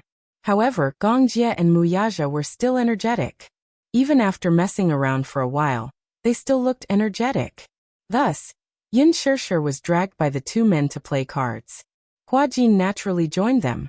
After a few rounds of warm-ups, they had a good grasp of each other's abilities. Of course, some of them still held back. Xiao Yichen was already asleep, but when Yu lay on the bed, she was wide awake and couldn't sleep. She heard the noise in the living room and walked out curiously. When she saw that they were playing Fight the Landlord, she wanted to join them. However, how could 5 people play Fight the Landlord? Hua Jin suddenly said, "Fight the landlord with 5 people. Fight the landlord." The rules were that after the cards were dealt, the landlord who had a card would play a card suit and draw a card. There were 2 decks of cards of each suit. On the other hand, the dark landlord, who had another suit, remained calm and collected. After confirming the identities of his teammates, he hid himself as a farmer and played the game silently, secretly helping the landlord side to win. After sizing up everyone, the other 4 expressed that they did not have any objections. And the loser. If there's no punishment, it's a little boring. This time, it was Yin Shishir's turn to frown. How about we don't have to pay? It's the new year and I'm broke. I can't afford to lose. The 4 of them looked at her with disdain. Yu was speechless. Mommy, why do you sound like you're sure that you'll lose? Because I feel like we're not evenly matched. No matter how I look at it, the 4 of you look like seasoned casinos. I'm a newbie. If we really have to pay, I'll go bankrupt. Hua Jin, Muyaja, Gongjie, and Yu were confused. Seasoned casinos. Yu comforted her. It's okay. I'm worse. I'll be your scapegoat. Chapter 2240. Gongjie suddenly said evilly. The loser will have to carry Yu once. Yu was unjustly implicated. He was unhappy and threw his cards. Hey, uncle, are you punishing the loser or me? Smiley face, angle, Gongjie whistled. Then the loser will have to take off his clothes. Muyaja looked at him coldly. Okay. What was there to be embarrassed about? Anyway, the heater was on in the living room. Yu was speechless. Anyway, other than mommy, everyone here is a man. Daddy is not embarrassed. Gongjie smiled sinisterly. It's not that simple. After taking off your clothes, you have to run naked outside the door. Everyone was silent. How much hatred! That was too cruel. Outside the window, it started to snow again. It was extremely cold. Muyaja threw his cards directly at his face. Since you like to run naked so much, do it yourself. Gongjie was speechless. Hua Jin burst out laughing. Gongjie suddenly looked over with a cold gaze. Everyone suddenly felt a gust of icy wind from Siberia. It was bone-chilling. Gongjie suddenly said, "How about this? Whoever loses will jump down from the 2nd floor of the villa." Yin Shishir flicked his forehead. It's just a game of cards. Do you want to risk your life? Hua Jin suddenly felt that this man was very scary.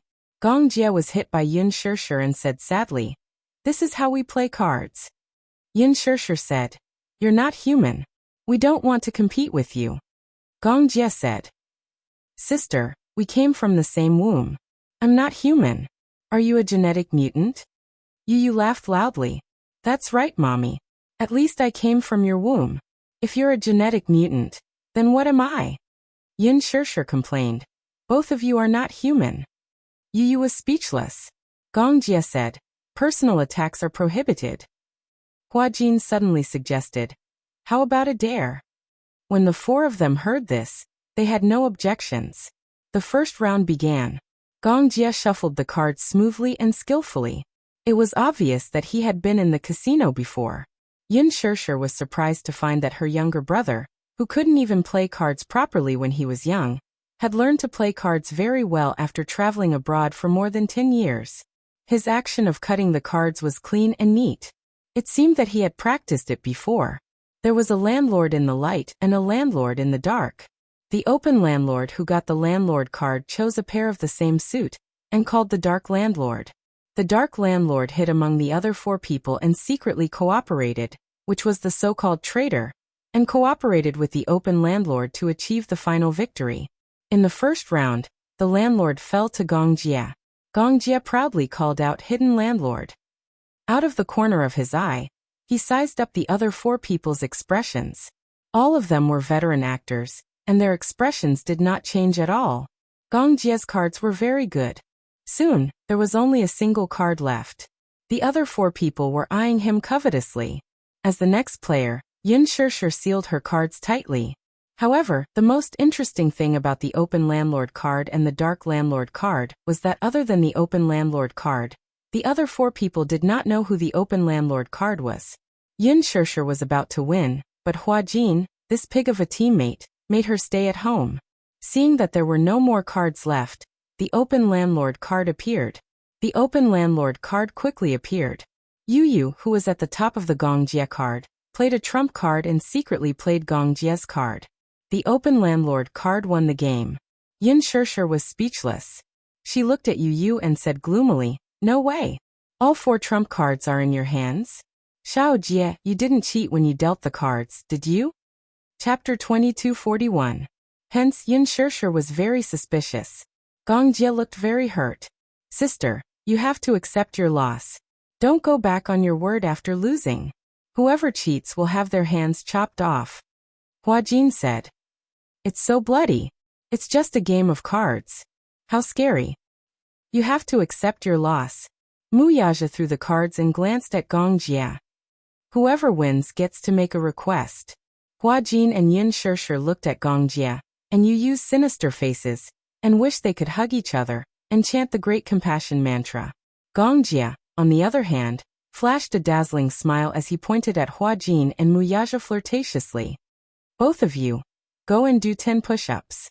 Yin Shirshir pointed at herself curiously. "What about me?" Gong Jie said gently, "Sister, how can I bear to punish you? You can sit on brother-in-law's back." Yin Shirshir was speechless. Mu Yaja had to complete 10 push-ups and Gong Jie wanted her to sit on Mu Yaja's back. Wouldn't that kill her? Although she wasn't fat because of her height, she still had some weight. Mu Yaja's eyes turned cold, and he smiled casually. "Okay." With that, he stood up and casually unbuttoned his shirt sleeves and collar. "Madam, come on up." Yin Shirshir's heart was pounding. She couldn't bear it and glanced at Gong Jie and Yu Yu who were watching the show. "Xiao Jie, isn't this too cruel? How can it be?" Gong Jie said gloatingly. "Brother-in-law is so good. It's just 10 push-ups. He can definitely do it." Mu Yaja was speechless. Pervert. He was obviously going to torture him. He would remember this debt. Hua Jin was the first to finish 10 push-ups before returning to his position. Only then did Yin Shirshir stand up hesitantly and walk to Mu Yaja's side. She carefully sat down and gently placed her hand on his shoulder. Mu Yaja was just about to start when Gong Jie suddenly said viciously, "Sister, you're breaking the rules. Your feet can't touch the ground. You have to be completely off the ground." Everyone. His feet were completely off the ground? In that case, wouldn't all her weight be on him? Could he take it? Mu Yaja was so angry that he laughed. "Fine." Yin Shirshir tried to lift her feet off the ground and sat on it. Mu Yaja's expression changed slightly and sank. Fortunately, when he was serving in the military, he had also completed weight push-ups training. At that time, the intensity of the training was definitely much higher than this. But after all, he had been away from the military for a long time. Usually, he paid attention to training and did not undergo such high-intensity training. "Brother-in-law, get ready to start. 10 push-ups, go for it." Yu Yu cheered him on from the side. "Daddy, go for it." Mu Yaja started to do push-ups. 1, 2. Yu Yu counted nervously. The first 5 push-ups were done smoothly. But when it came to the 6th, the speed slowed down. Every time he went down and got up, Mu Yaja's expression would change again and again. His posture was extremely accurate, but even though it took a lot of effort, he still managed to complete a set of 10 push-ups with difficulty. When he was done, Mu Yaja got up. His expression was rather ugly. He returned to his seat aggressively and took the initiative to shuffle the cards. Chapter 2242. He skillfully cut the cards and let Gong Jie pour the cards. Then he stacked them on the table and said coldly, "Pick your own cards." It was obvious that he was suspecting Gong Jie of cheating. Yin Shishir had suspected that Gong Jie was cheating, but she was just joking. She was not serious at all. Mu Yaja clearly felt that the cards were not as simple as just luck. He must have cheated. When he observed carefully earlier, he felt that there was something fishy about his technique. Therefore, he was suspicious. In fact, Gong Jie often played in casinos, so his technique was extremely nimble. His skill was second to none. He could not be any better at poker. Gong Jie's dynamic vision was extremely good. It could be said that he was on par with Xiao Yichen. The moment he shuffled the cards, he remembered the suit and the order of the cards in the blink of an eye. Then he shuffled the cards and rearranged the suits. Then he naturally distributed the good cards to his teammates. It seemed like a coincidence that Gong Jie secretly remembered all the suits in Yu Yu's pile of cards. Then he deliberately called out to him. Yu Yu obviously saw it too, but he tacitly pretended not to know. However, Mu Yaja was also an experienced player. At first, when Gong Jie dealt the cards, he did not pay much attention. If he had been more alert and vigilant from the start, Gong Jie would not have had the chance to cheat. Gong Jie did not feel guilty. So what if he found out that he was cheating? If he did not catch him red-handed, it did not count. However, since he had been more vigilant, he could not cheat anymore. However, with his ability, it was not difficult for him to not cheat. He could not lose. Who knew what Mu Yaja would do to him if he lost? Earlier, he had only asked Mu Yaja to do a set of weighted push-ups to satisfy his appetite. Yet he was already so serious. If he lost, he didn't know what kind of torture this old fox would come up with. Thus, when the second round began, everyone began to prepare. This was especially true for Hua Jin. He was only here for the fun of it. He didn't want to be dragged into this storm of war between brother-in-law and be reduced to cannon fodder. Yin Shishir was even more frightened. Her mind was filled with the scene of Mu Yaja carrying her on his back and doing push-ups. If she lost, she wouldn't even be able to get up, let alone a set. She could only think that no matter who she teamed up with, she could not become a burden. As soon as the match started, Gong Jie and Mu Yaja's aura changed completely. They were full of vigor, as if they were ready to kill Buddha. However, Yu Yu was not nervous. After all, he was neutral. He did not want to offend either side. Thus, no matter who won, he was not worried at all about being the target of revenge. In the second round, the open landlord was Hua Jin. Hua Jin had been picking and choosing. He had 2 big and small trump cards. He thought that since he was playing the landlord, he had to find a strong teammate. Thus, when he played a big trump card, the other person with a big trump card became the hidden landlord. He thought that if his teammate also had a trump card, the situation would be much better. His cards were not very smooth. Thus, in this round he was on tenterhooks from the start. He could only hope that his teammate who was hiding in the dark would do a better job. Chapter 2243. However, the other drawback was that everyone knew that Hua Jin had a trump card. They would take this opportunity to raise their guard and not play a single card, which would put them at risk. Hua Jin glanced at the people in the room and saw that the other 4 people had different expressions. He could not tell which one was his teammate. Yin Shishir kept observing the situation. It was obvious that she was not the hidden landlord. Yu Yu, on the other hand, looked indifferent. He held a card in one hand and rested his chin on the other. His gaze was lazy. It was obvious that it was not him either. Mu Yaja and Gong Jie looked at each other with hostility. As the 2 most powerful people in the room, the 2 of them happened to be sitting on opposite sides. At that moment, the 2 of them were glaring at each other. Their gazes collided and sparks flew. Before the game started, it was necessary to observe the opponent. The foreplay had to be done. Soon the hidden landlord came to the surface. Gong Jie played a trump card and blocked Yu Yu's small king. He was proud as if he was very confident. Since he was willing to reveal his identity as the hidden landlord, he was very confident that he would win the game. He had always been like this. He would not make a meaningless struggle. If there was a chance of winning, he would take it down with irresistible force. Gong Jie's cards were very smooth. Hua Jin cooperated with him and killed all the way. Big plain. Gong Jie only had a single card left in his hand. At that moment, there were not many cards left in the farmer's hand. Gong Jie calculated that there were probably no guns left in the room. However, at this critical moment, Muyaja came out. Hua Jin saw that he had killed a Cheng Yaojin at this critical moment. He did not hesitate to contribute the bomb in his hand. 5 6s was a very big bomb. No one could blow it up. However, the tragedy was that Hua Jin was not in Gong Jie's house. He could not put down his card. His next house was Yu Yu. He played a single card to test the waters. There was no trump card left on the field. Yu Yu made Hua Jin fall into despair. Gong Jie only had one card in his hand. As long as he didn't play a single card, he was basically unstoppable. Soon, Yu Yu played a pair of 44-4s and placed Muyaja's cards on the table. Hua Jin received no more cards that could suppress him, and Gong Jie's cards were all alone. They posed no threat to him. Muyaja quickly threw out all the cards in his hand. The last card fluttered onto the table.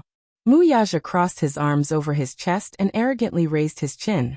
A sinister smile appeared on his face.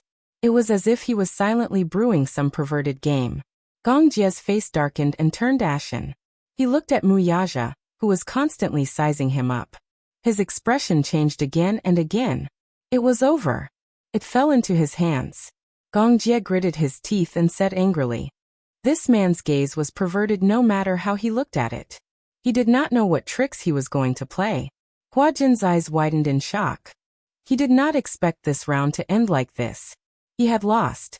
The problem was that there was Gong Jie in his camp. The final punishment was destined to be a bloodbath. He had just done a set of push-ups. Fortunately, he had avoided a calamity.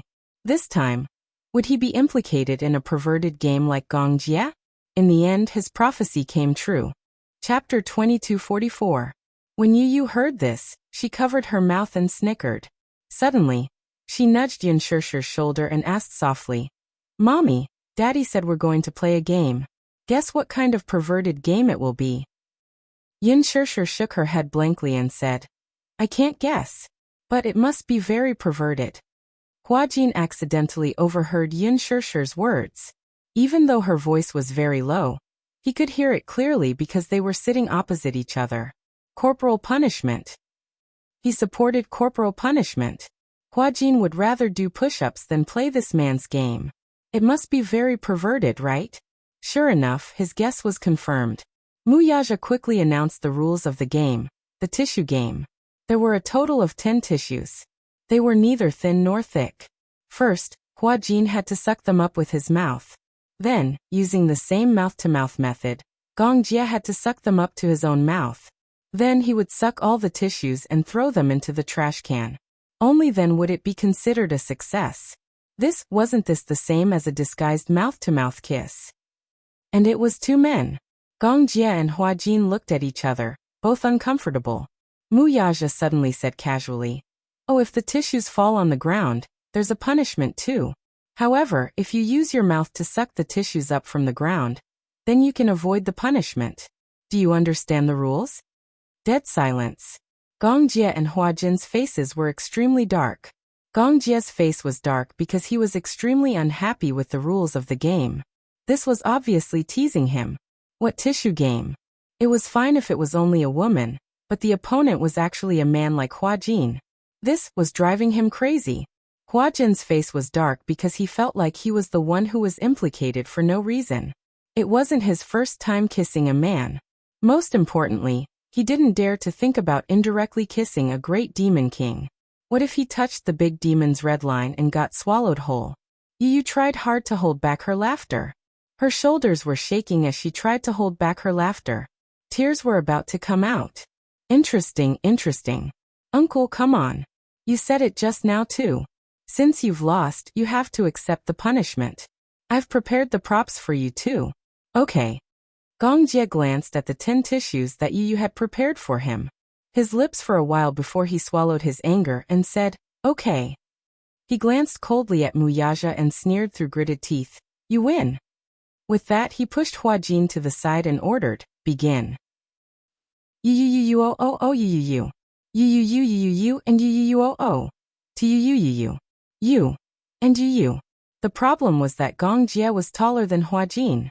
Hence, Hua Jin had no choice but to stand on tiptoe, but the moment he lost his balance, he stumbled and nearly fell. But that wasn't the case. The tissue landed on the chair. Feeling depressed, the man rebuked. "Can't you be more careful?" Hua Jin muttered. "Who asked you to be so tall?" Gong Jie's face darkened. "Pick it up." Hua Jin's expression changed again. Then he bent down slowly and sucked the tissue into his mouth. Chapter 2245. Gong Jie's broad palm held the back of the man's neck firmly as his thin lips pressed down on the ladders, sucking the tissue away with a suction force. Hua Jin was slightly taken aback by this gesture. Usually, this gesture was only used when a man was kissing a woman. Every detail showed the man's unique domineering and subtle gentleness. Just as he was stunned, Gong Jie had already moved closer to his lips. It was so cold. His lips were inexplicably cold. But Hua Jin's lips were very warm. The tissue was very thin, as if there was air between them. At the moment of contact, Hua Jin could almost clearly feel Gong Jie's soft and slightly cold lips. His breath blew against his face. In the blink of an eye, Gong Jie sucked the tissue away from his mouth. Hua Jin was slightly stunned. His eyes widened, and his fingertips involuntarily caressed the lips that were still slightly warm. His face and ears were red, and his heart was beating like thunder. At this moment, Gong Jie had already turned around and walked briskly towards the trash can. He aimed at the trash can and gently threw the tissue into it. He deliberately bent down, afraid that if the angle was too high, the tissue would float elsewhere. The first one is a success. Yu cheered him on. There are still 9 more. Uncle, you can do it. Gong Jie was speechless. Hua Jin was speechless.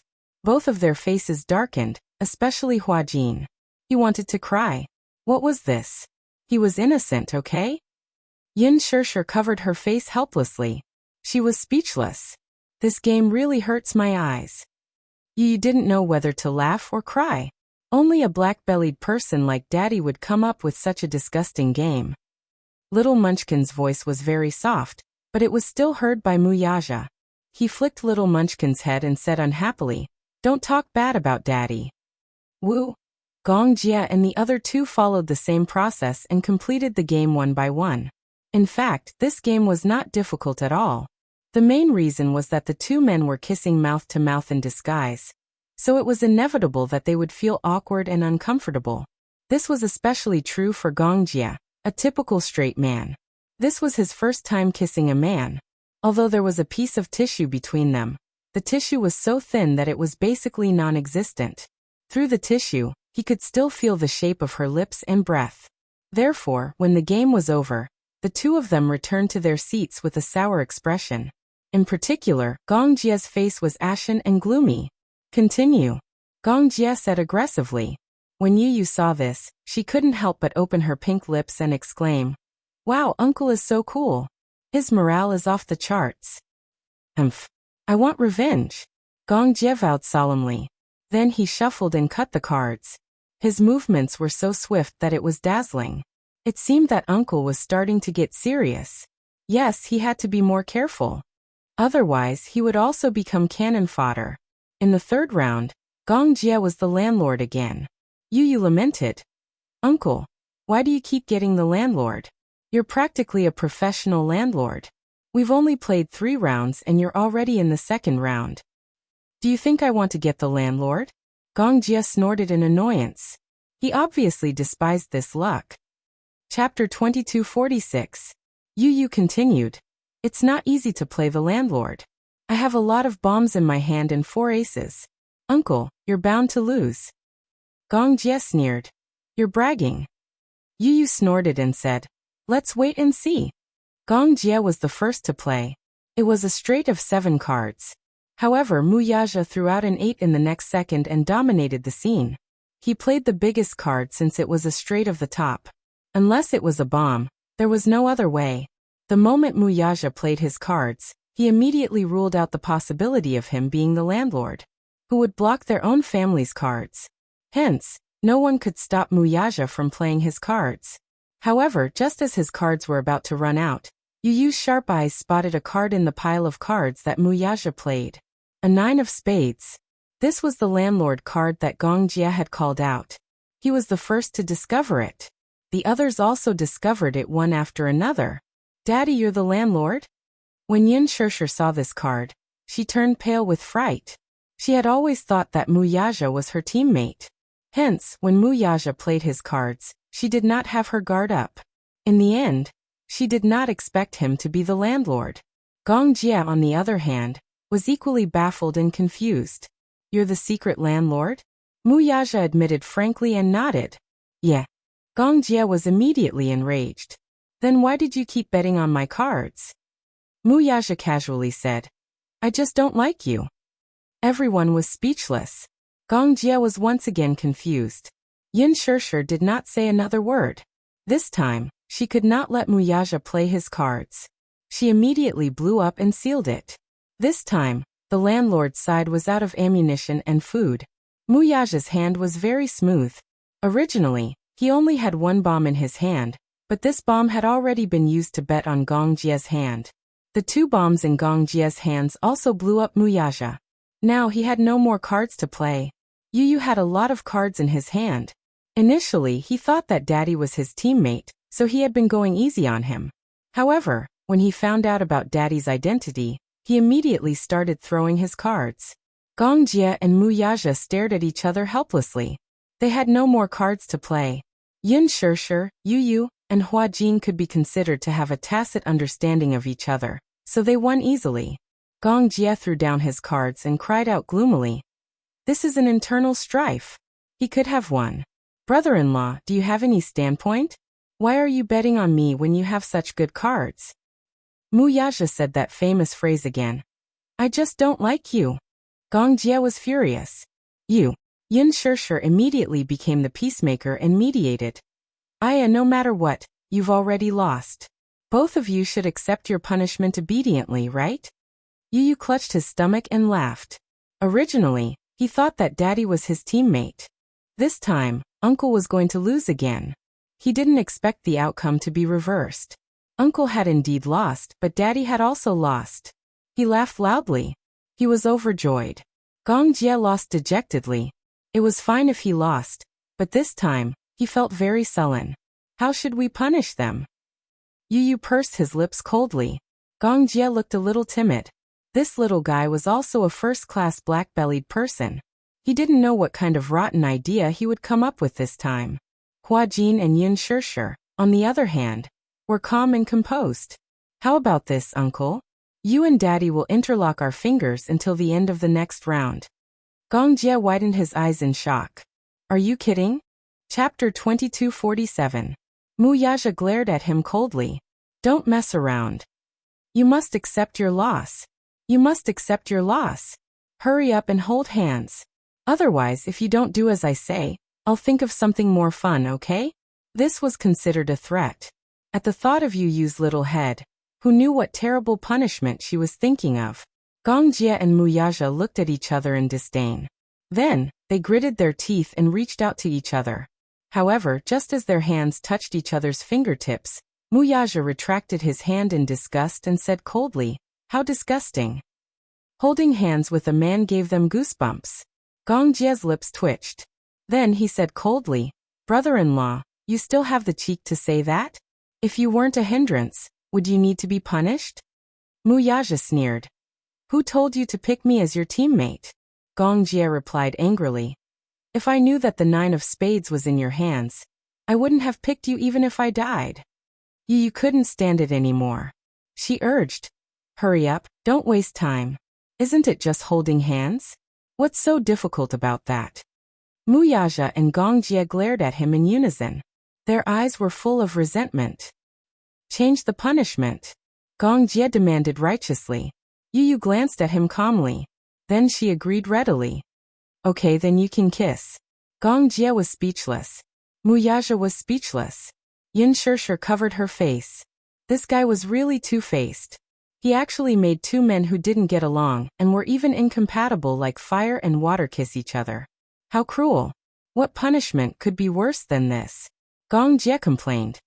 Yu, are you trying to turn your daddy gay? Mu Yaja coldly snorted, expressing his stance. Yu said, with mommy around, daddy won't turn gay. Actually, I'm doing this because I hope that you can improve your relationship with each other and get along more harmoniously. Don't act like you're sworn enemies. Harmony my ass. Harmony my ass. Forget it. Let's just hold hands then. It was better than kissing. The two of them calmed down for a long time. After a long struggle in their minds, they slowly stretched out their hands and held each other tightly. Their fingers interlocked. On the surface, it looked calm and peaceful. But secretly, although the two of them were holding hands tightly, they were secretly competing with each other. Their grip strength was equal, and they were using all their skills to break each other's hands. However, the two of them appeared to be very calm on the surface, but in their hearts, they were cursing in unison. Bastard, you have a lot of strength. You win. Yu smiled satisfactorily. Looking at the two of them holding hands, she nodded and said, not bad. Uncle and Daddy's relationship seems to have improved a lot. Mommy, look, they're holding hands very tightly. Yin Shirsher glanced at them and broke out in a cold sweat. How was this a handshake? It was as if they were trying to break each other's hands by shaking hands. In the fourth round, Yu became the landlord in the open, while Hua Jin was the landlord in the dark. The interesting thing was that Mu Yaja and Gong Jia had to hold hands to finish this round because of the punishment from the previous round. It was especially difficult to play with one hand. It was easy to pick the cards, but it took a lot of effort to sort them out. Gong Jia even used his mouth.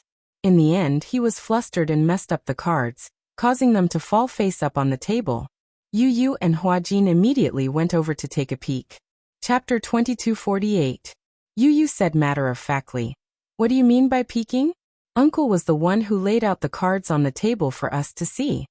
However, it had to be said that Mu Yaja was the most ruthless when it came to this. First, he held all the cards in his hand tightly. Then, he looked at the messy cards in his hand. After a few glances, he laid them out on the table one by one. Then, without even looking at them, he rearranged the cards according to the order that he had just memorized. Using his amazing memory, he rearranged the cards and quickly sorted them out. Yu and Yin Shirsher were stunned. Such an amazing memory. He memorized the order of the cards in just a few glances. Moreover, he sorted them out directly. Yu was perfect. He finally knew who he had inherited his high IQ from. Hua Jin was dumbfounded. Because of Mu Yaja's despicable game, he was hoping to see him make a fool of himself with this sentence. In the end, his astonishing memory was truly a show of strength. Although Yu and Hua Jin's cards weren't very good, Yin Shirsher and Mu Yaja both mistakenly thought that Gong Jia was the secret master. They started an internal conflict and bombarded him indiscriminately. Gong Jia felt wronged. It was already difficult to play the cards. Now that he had finally played the cards, they thought that he was the secret master. However, he couldn't defend himself at all. Gong Jia swallowed his anger and played with a knot in his heart. It wasn't until Hua Jin jumped out and confirmed his identity as the secret master that the truth was revealed. Gong Jia, who had been wronged, cried out, "Sis." Yin Shirsher bit her lip regretfully and patted his shoulder lightly with guilt. "I'm sorry, Xiao Jia. I misunderstood you." Gong Jia said sadly, "Why did you all think that I was the secret master?" Mu Yaja said softly, "It's your fault for having a bad face." Gong Jia. At this time, Yu only had one pair of cards left in his hand. He looked around coldly. A few people were also staring at him, but they could only stare. There were no more cards that could stop him. Yu sneered and threw out the cards in his hand. Once again, he was the fisherman who reaped the benefits. He stood up and high-fived Hua Jin. "Yeah, we won again." Then, Yu turned around in high spirits and said proudly to the other three people whose faces were ashen as if their souls had left their bodies, "I'm so awesome." Yin Shirsher. Gong Jia. Mu Yaja. At the end of the round, Mu Yaja and Gong Jia quickly shook off their hands and looked at each other with disdain. However, Yu said softly, "Don't let go." Gong Jia asked, "Didn't you say that we would hold hands until the end of the round?" "I did say that. But didn't you guys lose this round again?" Yu laughed evilly and said, "Then why don't you guys continue holding hands?" Gongjie and Muyaja were speechless again. They took a deep breath and felt as if they were about to vomit. Yin Shirshir pointed at herself and asked, "Then what's my punishment?" Yu smiled gently and winked at her. He hooked his finger at her and said, "Mommy's punishment is to kiss me." "What kind of punishment is this? It's obviously a reward for yourself, right?" Huajin said softly. Yu said arrogantly, "I don't accept any objections." Yin Shirshir laughed and leaned over to give him a loving peck on the cheek. She rubbed his little head. Chapter 2249. Unknowingly, the five of them fooled around until the end of the last round. It was already 4:50 a.m. However, even though it was already very late, it did not affect their mood at all. However, Yu was sleepy and wanted to sleep. Hence, Yin Shirshir carried him back to the room and coaxed him to sleep. Once the little devil fell asleep, the game naturally could not continue. As for the other big devil, he was still very energetic. Most of the three men present had multiple jobs and were working day and night. Especially Gongjie, who often flew around the world due to the international time difference, so he was not sleepy at all. As for Huajin, he was already used to staying up late to film. Hence at this time he did not feel very tired. Muyaja was even more so. Before this, he often worked overtime until 4 a.m. Hence, his biological clock was already used to such a late time. However, now that he had a family, his wife and children were waiting for him at home. Naturally, he would not arrange his work to be too late, and would start working very early. The four of them sat at the table. Seeing that the game could not continue, Yin Shirshir brought over a tray of snacks and poured a cup of tea for each of them. Then they sat down and chatted for a while. At 5 a.m., Yin Shirshir finally could not take it anymore. She yawned loudly and said that she was sleepy and wanted to go back to her room to rest. Huajin also wanted to go home, but Yin Shirshir said, "It's already so late. Why don't you rest here? There's a guest room upstairs." "Won't this disturb you?"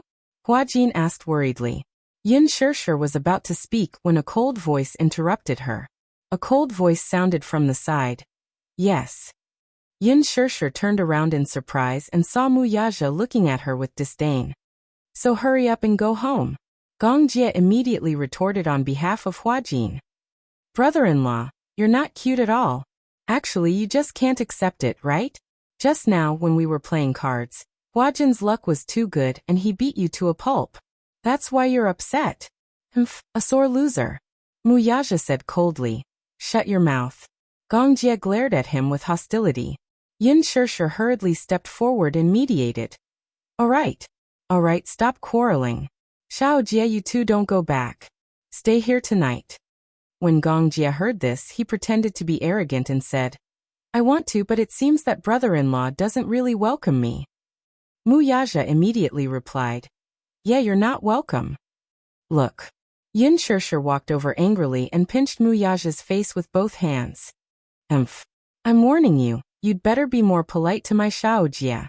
Muyaja's handsome brows furrowed slightly. However, looking at the woman in front of him who was pouting coquettishly, he only smiled dotingly. He held her hand nonchalantly and pecked her fingertips. "All right, I won't say anything else.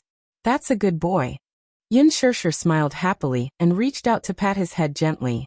Then, she led Huajin and Gongjie up to the second floor while chatting cheerfully. There were 3 guest rooms, a living room, a study, and a private bathroom on the second floor. After settling them down, Yin Shirshir took 2 cartons of milk and returned to her room. Chapter 2250. The showerhead splashed water. Muyaja stood under the showerhead and allowed the water droplets to fall on his body. He watched as the clear droplets slid down his well-defined and defined skin. It had to be said that his body was comparable to an international model. The inverted triangular figure, the standard golden ratio, and the well-defined mermaid line, all of them were full of hormones. Especially his waist, his 8-pack abs were firm and powerful. His body was very firm, but this kind of firmness was definitely not like those muscular men who looked shiny and oily. He was not thick, but his perfect muscles gave people a great visual impact. It was only when it came to him that Yin Shirshir deeply felt what a real visual feast was. Yin Shirshir bit her lip and said in a daze, "Hubby, you're so sexy."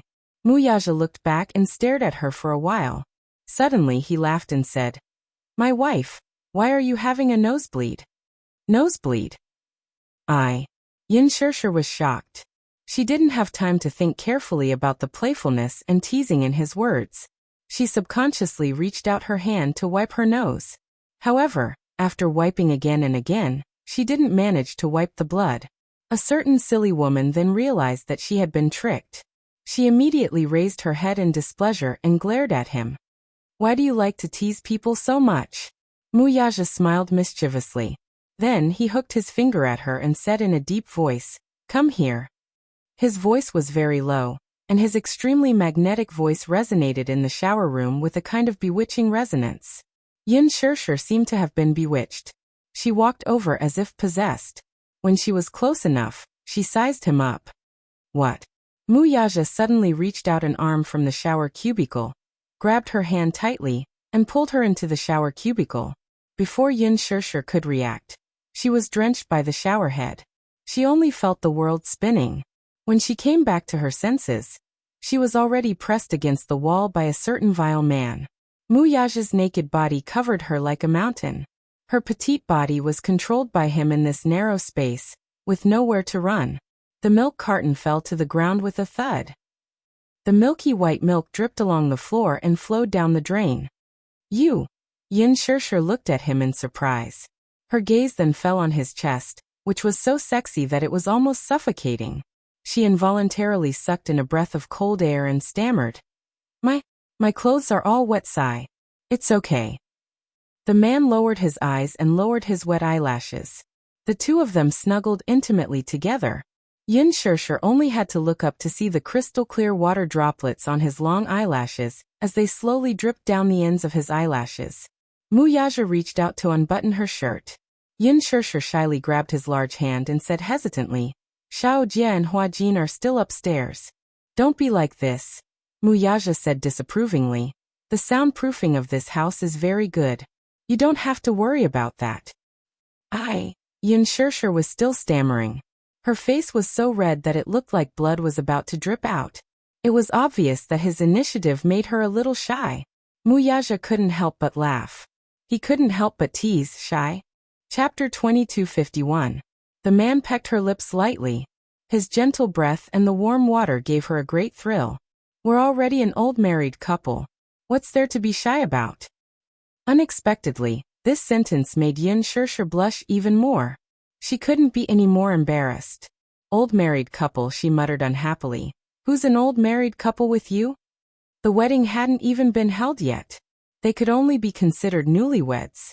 In the end, this man had jumped to the old married couple mode. However, Muyaja ignored her small mutterings.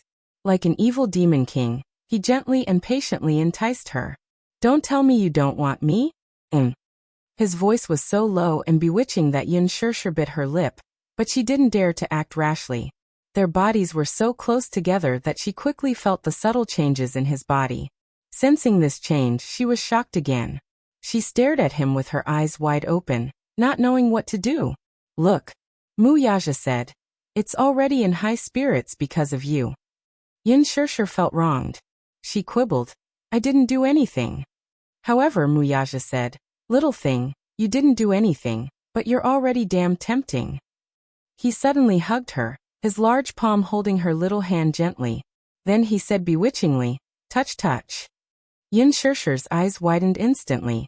Like a frightened rabbit, she looked helpless and didn't know where to place her hands. Touch, touch there? She had never touched there with her hands before. Actually, she was very curious deep down. She didn't know how it felt to touch that place, but she felt that such an action was a little obscene and lascivious. Being restrained by such thoughts, she didn't dare to overstep this step. "You don't dare?" Seeing how shy she was, Muyaja couldn't help but smile. Then he grabbed her hand and slowly explored that unknown and mysterious place. Once his fingertips touched that scalding heat, Yin Shirshir screamed and tried to withdraw her hand, but he held it firmly. "What happened?" So hot." Yin Shirshir blushed as she described. "It feels so hot that I can't hold it." "Idiot," Muyaja complained. Just as he was about to continue, Yin Shirshir stopped him and said, "Don't move. I can do it myself." Muyaja let go of her hand. Yin Shirshir continued this action that made people blush and their hearts race. Her hands were very small and very white, but they were as smooth as jade and as fine as silk. Some people's hands were naturally beautiful, and her hands were one of them. They were as beautiful as a piece of art. Because of her touch, he was extremely aroused. Very quickly, a numbing current flashed across his waist. In his impulse, he couldn't wait to take her directly. However, he was worried that this would scare her. Hence, he had to grit his teeth and restrain himself as he waited for her next move. At this time, she was already sweating profusely, and the clothes on her body were all wet from the shower. She could no longer tell whether the wet patch on her back was sweat or hot water from the shower. Chapter 2252. The domineering and mesmerizing kiss was like a mellow wine, intoxicating her to the point where her head felt light and her feet felt light. The man in front of her was handsome and languid, exuding a bewitching aura from head to toe. He was simply irresistibly charming. She hated herself for being so disappointing, and her throat moved a little. This subtle movement was noticed by him, and a playful smile appeared on his face. Yin Shirshir lowered her eyes and blinked shyly. The man murmured lazily as he breathed into her ear. She complained, "You eat so much usually, but I don't see you gaining any weight." The man's low and magnetic voice rang in her ear. "Idiot, this is my physique." His hot breath brushed against her ear. Just like that, he patiently guided her slowly. Even though it was a little reckless, at least she understood the gist of it. She raised her head and glared at him, feeling a little annoyed. Yin Shirshir's eyelids twitched for a while. Her mind was in a mess, so much so that her movements lost their rhythm and became hurried. She bit her lip in embarrassment. The more she thought about it, the more embarrassed she felt. So much so that she was not paying attention. SSSS. The man suddenly grabbed her hand tightly. Shirshir. What's wrong?" The man tugged on her earlobe and deliberately hurt her. He chided in dissatisfaction. "You're so clumsy." "Humph. I'll cripple you if you continue to talk nonsense." "You dare? Do you think I dare?" "Ha. You dare to do that? So what? Who's afraid of who?" The man could not help but smile as a playful look flashed past his eyes. He suddenly grabbed her chin and kissed her. Pressing his lips against hers, he said casually, "Stubborn little idiot." He was no longer passive and took the initiative to attack. Muyaja pulled her shoulders and turned her back to him, aggressively occupying her from behind. Her body trembled, and the coquettish blush on her face flew all the way to the tip of her ears. This look was simply too adorable. The smile in his eyes deepened. After it was over, Muyaja carried her to the bed, covered her with a blanket, and held her in his arms. However, the hands of the woman in his arms were restlessly climbing up and down his body. Muyaja grabbed her hand unhappily and asked sternly, "What are you doing?" Yin Shirshir plucked up her courage and said, "I just want to try how your abs feel." Muyaja's face turned green. "Can't I just touch it?" Yin Shirshir's curiosity was overflowing. She acted coquettishly and kissed him to please him. "Just satisfy my curiosity." "No." The man refused mercilessly. Yin Shirshir pouted and complained, "You're so heartless. Why did you let me touch you when you were feeling comfortable? Why are you not letting me touch you now? Stingy." "Humph." Muyaja ignored her and held her hand firmly, refusing to let her have her way. Since he refused to let her, her rebellious heart rose and she reached out to touch him. However, the moment she reached out, the man turned around and avoided her touch, unwilling to let her touch him. Yin Shirshir began to attack him without restraint. She pushed and punched him, and the two of them started to mess around under the blanket, pushing and shoving each other. Chapter 2253. But the moment she stretched out her hand, the man turned around and avoided her touch, unwilling to let her touch him. Yin Shirshir started to attack him without restraint, pushing and punching him. The two of them started to mess around under the blanket, pushing and shoving each other. In the end, the two of them were sweating profusely, but Yin Shirshir was still unwilling to give up. It was as if she would not give up until she achieved her goal. She continued to move her hands all over him, insisting on experiencing that feeling. The man suddenly flipped over and pinned her under him. He said, I'll let you touch me, but you'll have to bear the consequences. Yin Shirshir burst out laughing when she heard that and retorted in exasperation. What consequences can there be? It's not like you'll break it. Umph. Since you think so. As the man said this, he grabbed her little hand and moved it downwards. Yin Shirshir finally got what she wanted. However, once she achieved her goal, her heart started to beat even faster. Thump, thump, thump. Coincidentally, the man pinned her under his body. The sonorous and powerful heartbeat in his chest echoed in her ears. She had only touched him lightly with a smile, but very quickly, it was as hot as steel again. Yin Shirshir's mind was filled with question marks. What's going on? She didn't do anything. All she did was touch him. How did he return to this state? Was there ever a time when this man was exhausted? The man pretended to be innocent as he defended himself. Idiot, you have to take responsibility. I didn't do anything. Yin Shirshir didn't know whether to laugh or cry. You're so energetic. Mu Yaja gave her little tender lips a peck in amusement and said righteously. That's because I've met something I like.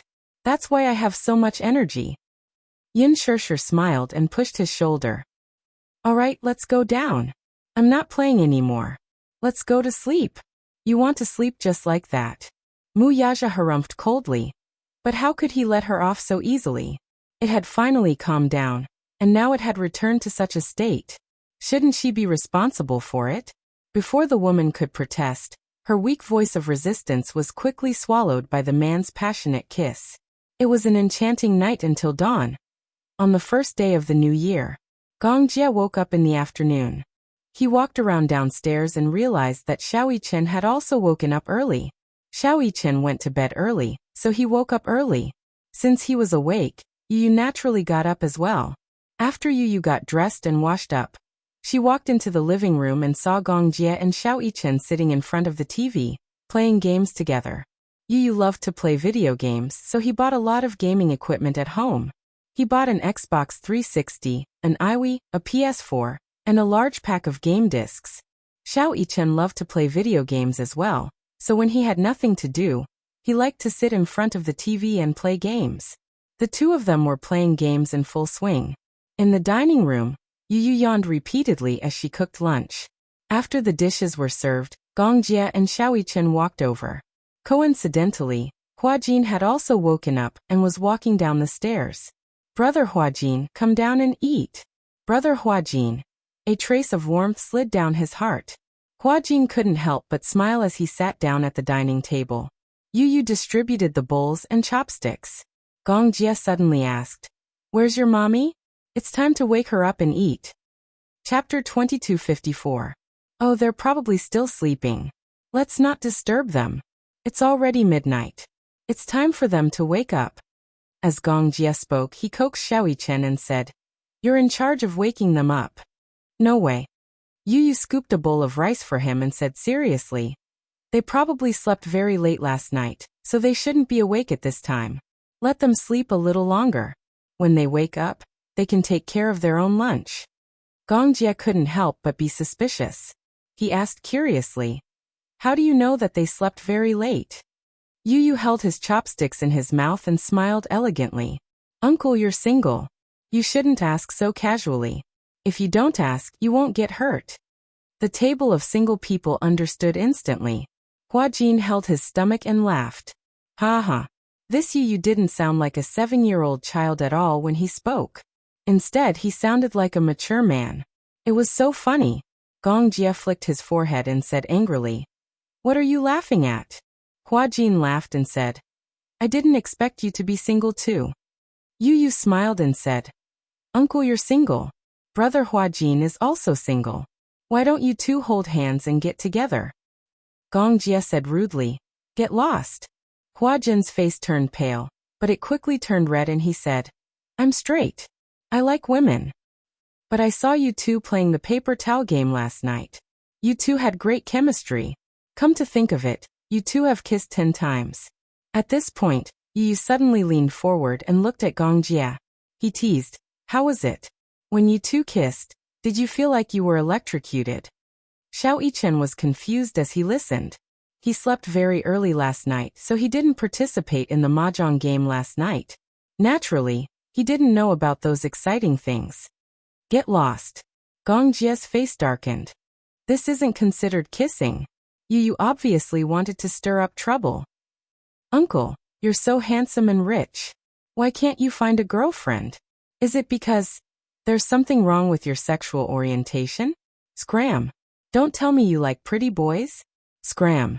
How about I betroth brother Huajin to you? Scram. Speaking of this, Gong Jie was filled with anger. He had touched a sore spot. What an annoying brat. Xiao Yichen was about to go crazy. His curiosity was overflowing. What are you guys talking about? After I fell asleep yesterday, did you guys fool around behind my back? Gong Jie was in a bad mood. Xiao Yichen was chattering at the side. He looked up at the little guy and snorted coldly. He urged him, "Eat your food." Xiao Yichen whimpered and pouted. He buried his face in grievance and focused on eating. He felt wronged, but he didn't say anything. Yu was amused by Xiao Yichen's bitter expression. He covered his mouth and snickered. He explained, "Last night, the 5 of us were playing mahjong. Uncle lost, so Daddy punished him by playing a paper towel game with Brother Huajin." A paper towel game. Yup. Brother Huajin was responsible for sucking the paper towel into his mouth. Then Uncle had to suck the paper towel from his mouth and throw it into the trash can, and so on. He had to do this 10 times to complete his punishment. Chapter 2255. Coincidentally, Gong Jie was sitting opposite him. The rice that Xiao Yichen spat out landed directly on Gong Jie's face. Suppressing his anger, he closed his eyes and clenched his fists tightly. It was not until he repeatedly brewed his anger that he finally managed to calm down. When he opened his eyes, he was gritting his teeth. "Do you have a death wish?" Xiao Yichen immediately panicked and explained, No, uncle. I didn't mean to mock you." It would have been better if he didn't try to hide it. Gong Jie's face darkened when he heard the explanation. "You're obviously mocking me." Yu suddenly took out his cell phone, played the video, and showed it to Xiao Yichen. "You went to bed early last night, so you missed a lot. However, I took a video. Here, I'll show it to you." Gong Jie turned pale with fright when he saw this. He exclaimed in disbelief, "You actually took a video?" Yu said matter-of-factly, "It would be a pity if I didn't take a video of such an exciting segment." Xiao Yichen took the cell phone and watched it with great interest. When he saw Gong Jie sucking the tissue from Huajin's mouth with an ashen face, he laughed out loud. "Ayaya, Uncle's expression is so interesting." "Ha! Shut up." Gong Jie reached out to grab the cell phone. However, Xiao Yichen was not inferior in terms of agility. He dodged nimbly and jumped down from the chair. He held the cell phone and hid in a corner where Gong Jie couldn't reach him. "You're still watching." Gong Jie pushed his chair away and stood up to chase after him. Xiao Yichen turned around and made a face at him provocatively. Then he ran up to the 2nd floor. Gong Jie followed him to the 2nd floor. Knock, knock, knock. Yu and Huajin looked at each other and shrugged their shoulders in tacit understanding. In the end, little Yichen was caught by Gong Jie, who snatched the phone away from him. He swiftly deleted the video and then taught the little guy a lesson. When Gong Jie carried Xiao Yichen downstairs, the meat on the table had already been eaten. "Where's the meat?" On the sofa, Huajin and Yu hugged their round bellies and licked their lips. "It's all in our stomachs." Gong Jie was speechless. That move just now couldn't have been to lure the tiger away from the mountain, right? Yu reprimanded them righteously. "Who asked you to be so restless? Eat your food properly. Don't blame us if you can't get the meat." Feeling angry and aggrieved, little Yichen complained. You're too much. You did this on purpose." As they spoke, the 2 little guys started to mess around. Gong Jie watched in silence. All of a sudden, he smiled knowingly. These 2 little nephews were really 2 little elves. They were both cute and mischievous. He was a little envious but also had an inexplicable yearning. It was probably a very blissful thing to be able to have such a peaceful life. The 2 kids messed around and made a lot of noise. It unexpectedly aroused his desire for a family. Since he was young, his concept of family was very cold and vague. To him, the Gong family was more like a huge royal family than a simple and ordinary family. All the family members had their own missions. Even when he was young, he couldn't mess around like this without any scruples.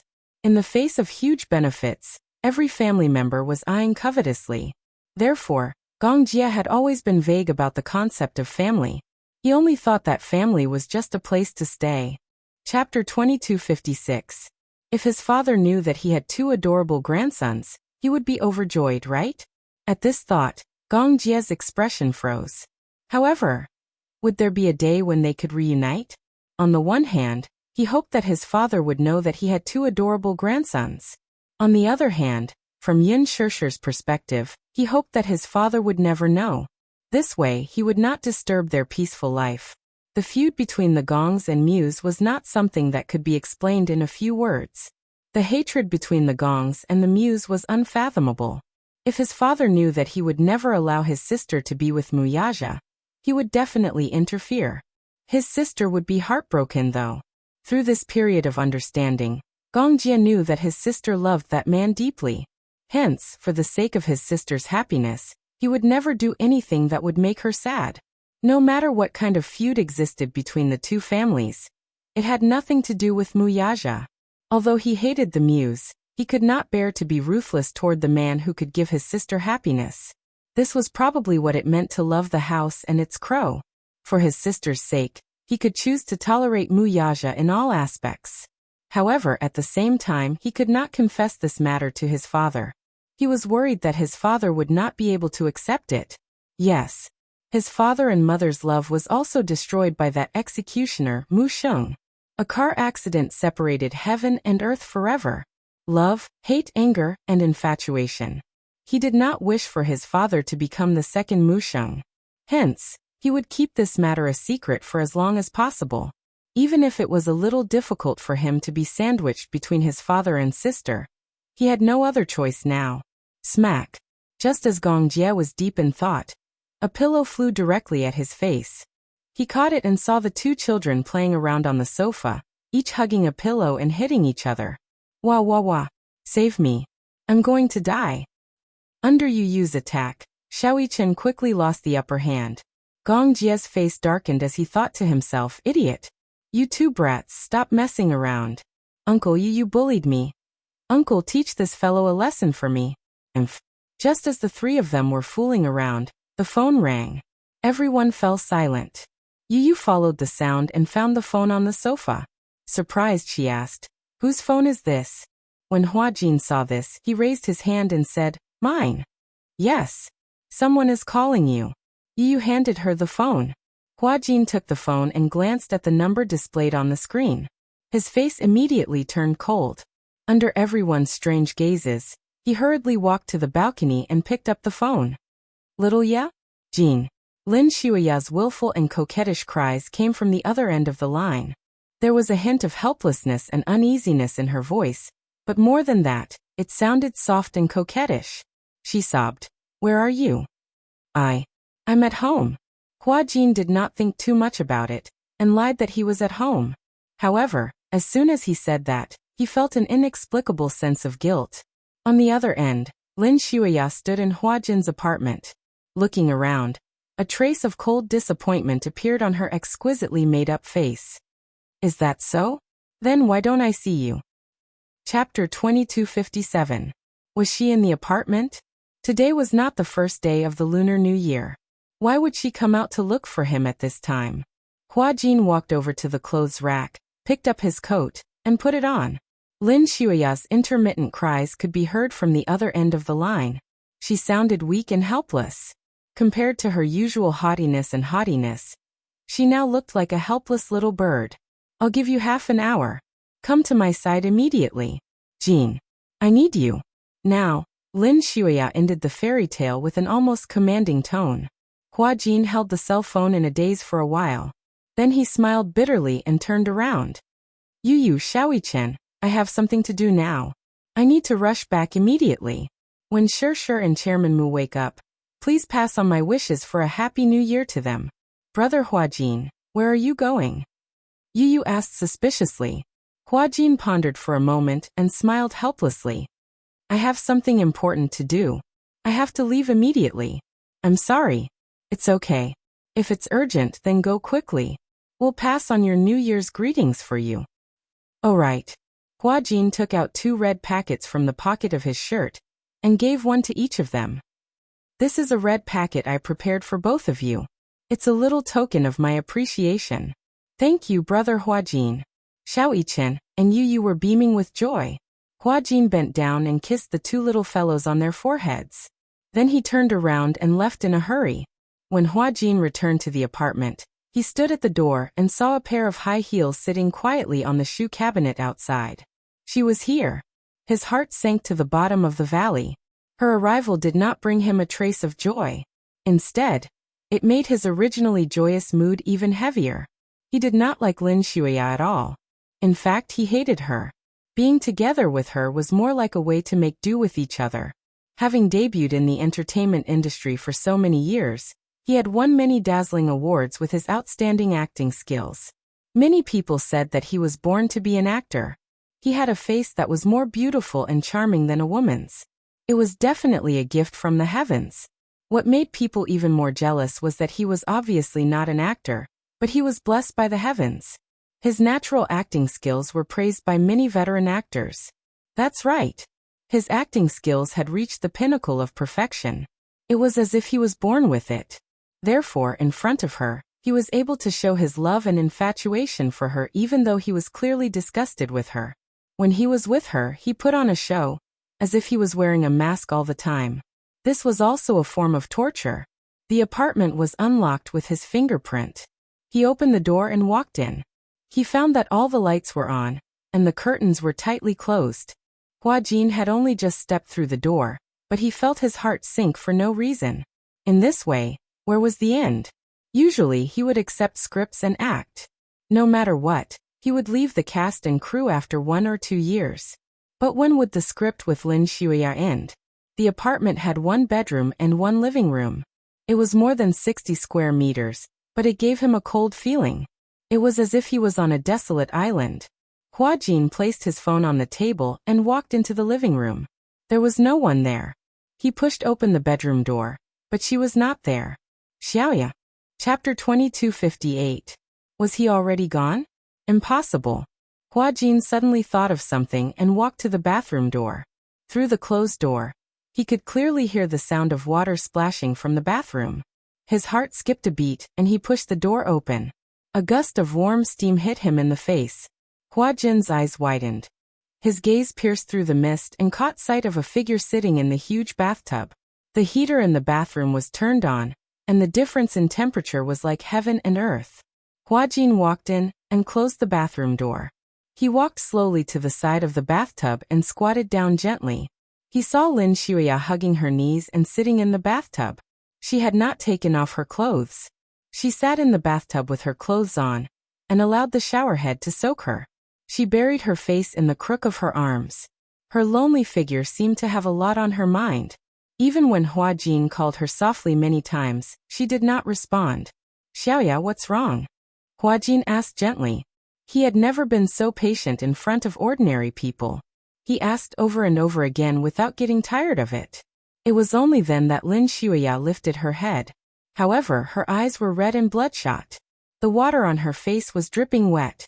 For a moment, it was hard to tell whether it was water droplets or tears on her face. What's wrong? Hua Jin saw this and frowned slightly. He could not figure out why she was so despondent. Jin. Lin Xuya suddenly turned around and hugged his shoulders.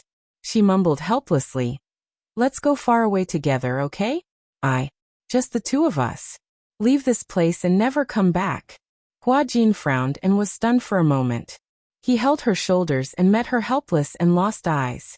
He could not help but laugh. Why are you suddenly saying this? My father talked to me last night. He said that he would arrange a marriage between me and the Mu family. Before New Year's Eve, Mu Linfeng found an opportunity to meet Lin Xuya's father, Lin Buoxiong. The Lin family was a prominent family in the capital. Perhaps the Lin family could not be compared to the Mu family and the Gu family. However, as one of the 4 famous families, the Lin family was not only a scholarly family, but Lin Xuya's grandfather was also one of the 10 founding fathers of the country. Even though he had retired many years ago, he still held great power. It could be said that the Lin family's background was influential in the capital. Lin Xueya's grandfather was an upright person. Therefore, even though he was not in power and did not speak, he still had a certain amount of prestige. Lin Xueya's father was in politics while her mother was in business. Qin Zhou once used these words to describe the Lin family. The Lin family is not comparable to the Song family. Even if the threshold of the Lin family was leveled, they would still be one level higher than the Song family. Although Old Master Lin and Old Master Song were both founding fathers of the nation, the power of the two families could not be compared in the same breath. While Song Enya's father was only a minister, Lin Xueya's father now held an important position with military power in his hands. If it were the Qing dynasty, he would be equivalent to the commander of the Nine Gates. His influence was something that the Song family could not compare to. In other words, if the central government wants to deploy troops, they have to abide by the Lin's wishes. Chapter 2259. Mu Linfeng and Lin Buoxiong chatted happily. Since both of them held important positions in the Jun district, their conversation naturally went smoothly. Mu Yanqing was present that day as well. Under Mu Linfeng's repeated reminders, Mu Yanqing performed well. In front of Lin Buoxiong he was courteous, humble, and elegant. In the face of such a situation, he did not show the slightest bit of stage fright. Lin Buoxiong was quite satisfied with him. Previously, news of Mu Yaja's resignation as the head of the family had naturally reached the Lin family and his ears. Lin Buoxiong appeared calm on the surface, but deep down he knew very well that Mu Linfeng wanted to support Mu Yanqing to become the head of the Mu family. At the mention of Mu Yaja, Lin Buoxiong sighed again and again, feeling that it was a pity. If it were Mu Yaja sitting next to Mu Linfeng that day, he would have slapped the table and agreed without hesitation. Lin Buoxiong had met Mu Yaja a few times, and they had also met a few times. His impression of the man was that he was a rather outstanding young talent. Despite his young age, he was brimming with talent. Having been in the business world for many years, he was ruthless and had a unique eye for talent. He was able to bring the Mu group, which had been in decline, back to its peak. If such an outstanding man were to marry his precious daughter, Lin Buoxiong would naturally be overjoyed. Then again, even heroes have a weakness for the charms of beautiful women. When Lin Buoxiong learned that Mu Yaja had given up his position as the head of the family for a commoner girl, he could not help but sigh, but he also admired the latter's courage and extraordinary sense of responsibility. Mu Yanqing was young and handsome, but compared to Mu Yaja, he was nothing. Therefore Lin Buoxiong did not agree on the spot. He only said that after the festival, he would arrange for the two children to meet and have a meal together, so that they could get to know each other better. If they felt that they were compatible, the marriage could be settled as soon as possible. Mu Linfeng and Lin Buoxiong were two sly old foxes with their own agendas. Mu Linfeng, on the other hand, was bent on boosting Mu Yanqing's power through this marriage alliance, so that he could ascend to the position of the family head in one fell swoop.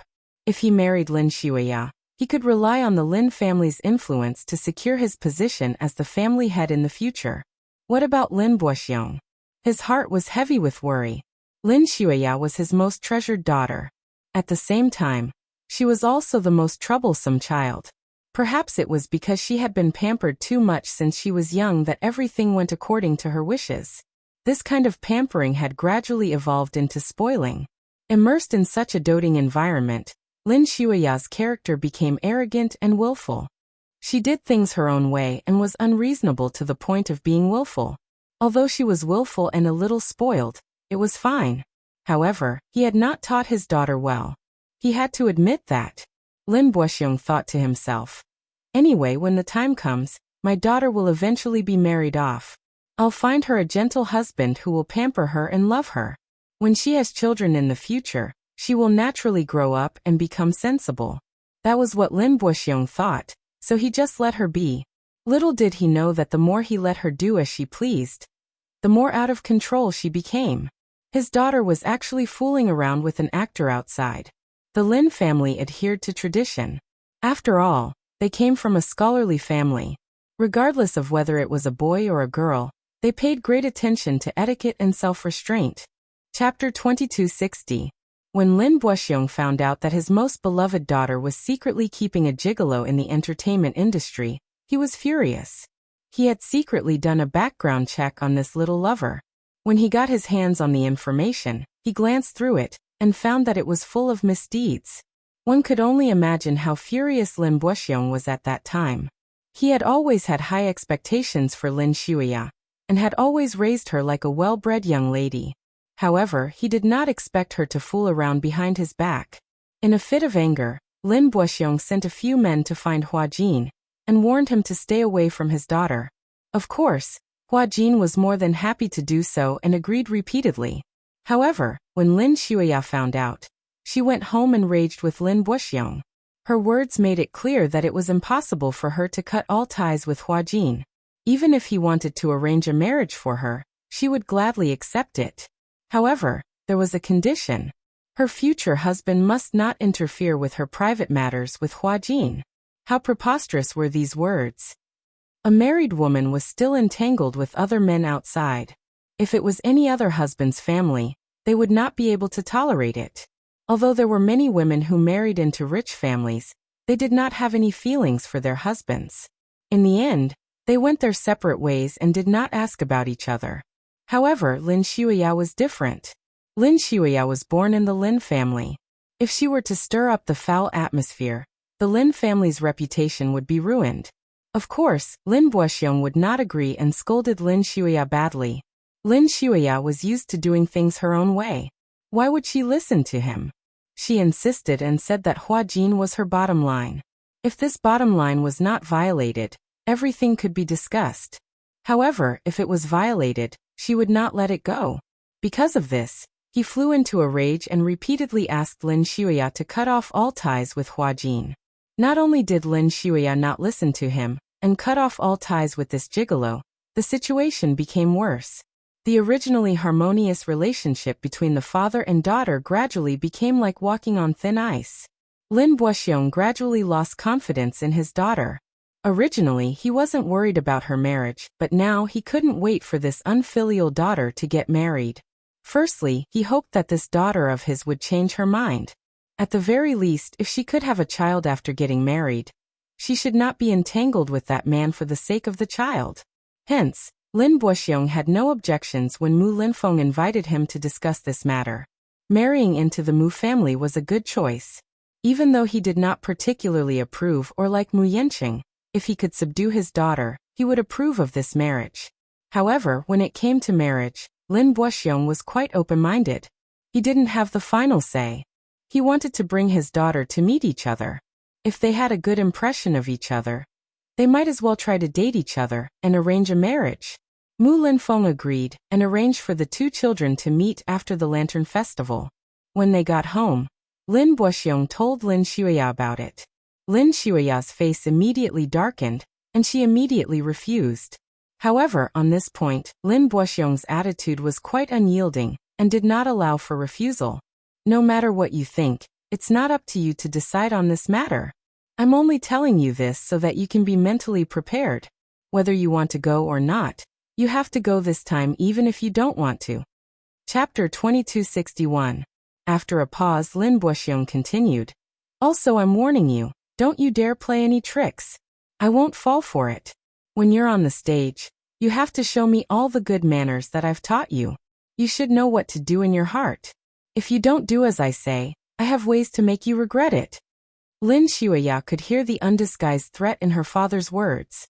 She raised her head abruptly, only to see her father's gaze, which was different from his usual calmness. Instead, it was filled with a bloodthirsty viciousness. She knew that her father was truly enraged, and might even resort to some means to make a living. She immediately thought of Hua Jin and cried out, "What are you going to do to Hua Jin? He deliberately tried to lure you into a trap.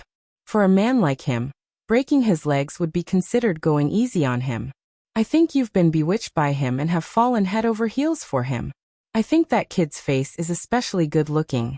I'd like to see if you'll still be distracted by him if I cut his face. And he doesn't have that kind of appearance anymore." Lin Buoxiong snorted coldly, his tone scornful and cruel. Lin Shuya immediately screamed in fear. "You can't treat him like this, Dad. Don't force me, okay? I don't want to get married. I don't want to marry anyone else. I just want to stay by Huajin's side. I love him. I want to be with him forever and never be separated. Why can't you fulfill my wish? Because people are never equal from the moment they're born, Lin Buoxiong said coldly. People are never equal from the moment they're born. Lin Xueya was born noble while Huajin was as lowly as a speck of dust. These two people could only exist in parallel worlds, and could never cross paths with each other. However, the only reason Lin Xueya and Huajin had a temporary intersection was because she appeared when Huajin was at his lowest. Lin Buoxiong patiently persuaded her. Xiaoya, Dad really doesn't understand you. I really don't understand you. Tell me, why don't you fight for the position of young madam, instead of getting entangled with a poor actor?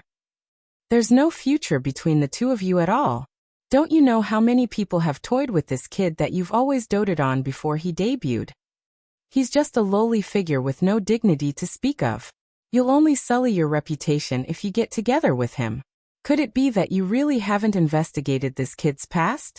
In the words of the ancient times, this brat was a small prostitute in the ancient times. He was specially used for those influential people to play with. He was born to be a plaything. You'll only be humiliated if you get together with him. How can such a lowly person like him? If this were to spread out, wouldn't it make you and the Lin family a laughingstock? Your grandfather has sacrificed so much for the Lin family. The Lin family's reputation today can't be reduced to ashes because of a single mistake from you. Lin Xueya's face turned pale. That's enough. Lin Xueya clenched his fists. How was she not aware of Huajin? Chapter 2262. Later on, she used her influence to bring Huajin away from those foul places. But she didn't care about his past. In her eyes, Huajin was still pure and beautiful. She didn't know whether her feelings for him were out of pity or admiration. But these feelings were now deeply rooted and unshakable. What's wrong with loving someone? She loved a man deeply. Even if this man was as insignificant as a speck of dust, she could still put down her pride and sink into the dust with him. She knew very well that Huajin did not have her in his heart. He was merely putting on an act to please her and make her happy. She knew very well that the tenderness he had shown was nothing but an illusion. Those words of love were all against his heart. But she didn't care. Because she loved him. Her love for him was enough. As long as she could be with him, it didn't matter even if it was just an act. Lin Buoxiong saw that she was still stubborn and said angrily, I will never allow you to tarnish the Lin family's reputation. Hearing this, Lin Xueya fell silent. After a long while, she suddenly asked faintly, Dad, you don't agree with me being with Huajin because you're afraid that I'll tarnish the Lin family's reputation, right? Since that's the case, why don't you just kick me out of the family? I'm no longer a member of the Lin family. This way, no matter what I do, I won't embarrass the Lin family and you won't feel embarrassed because I'm your daughter. This way, won't it suit your heart and suit your purpose? Bastard! Old Master Lin's rage could be heard from the second floor. He stood on the second floor and glared at Lin Xueya's figure. He banged his walking stick on the floor, unable to calm his anger. He roared. How did the Lin family raise such a rebellious daughter like you? You have no sense of shame. You actually betrayed your family for a man. Good. Very good. Since you don't acknowledge the Lin family, then get lost now. Get out of this house and don't come back. Get as far away as you can. Lin Xueya did not say a word. She turned around and walked towards the door. When Lin Buoxiong saw this, he became anxious. He didn't expect his daughter to be so stubborn. She would leave just like that. He hurriedly chased after her. Behind him, Old Master Lin scolded angrily. What are you chasing after? Tell her to scram. Get out of here. It's fine if the Lin clan doesn't acknowledge such an unfilial descendant. So be it. Lin Xueya also lost her temper, and left the Lin family without looking back. She wandered the streets all night alone. Because of the new year, the bustling city had become an empty city. She walked to the quiet path and didn't know how long she had been walking. The night was cold and dewy. Snowflakes drifted down from the sky, but she didn't feel the coldness at all. She kept her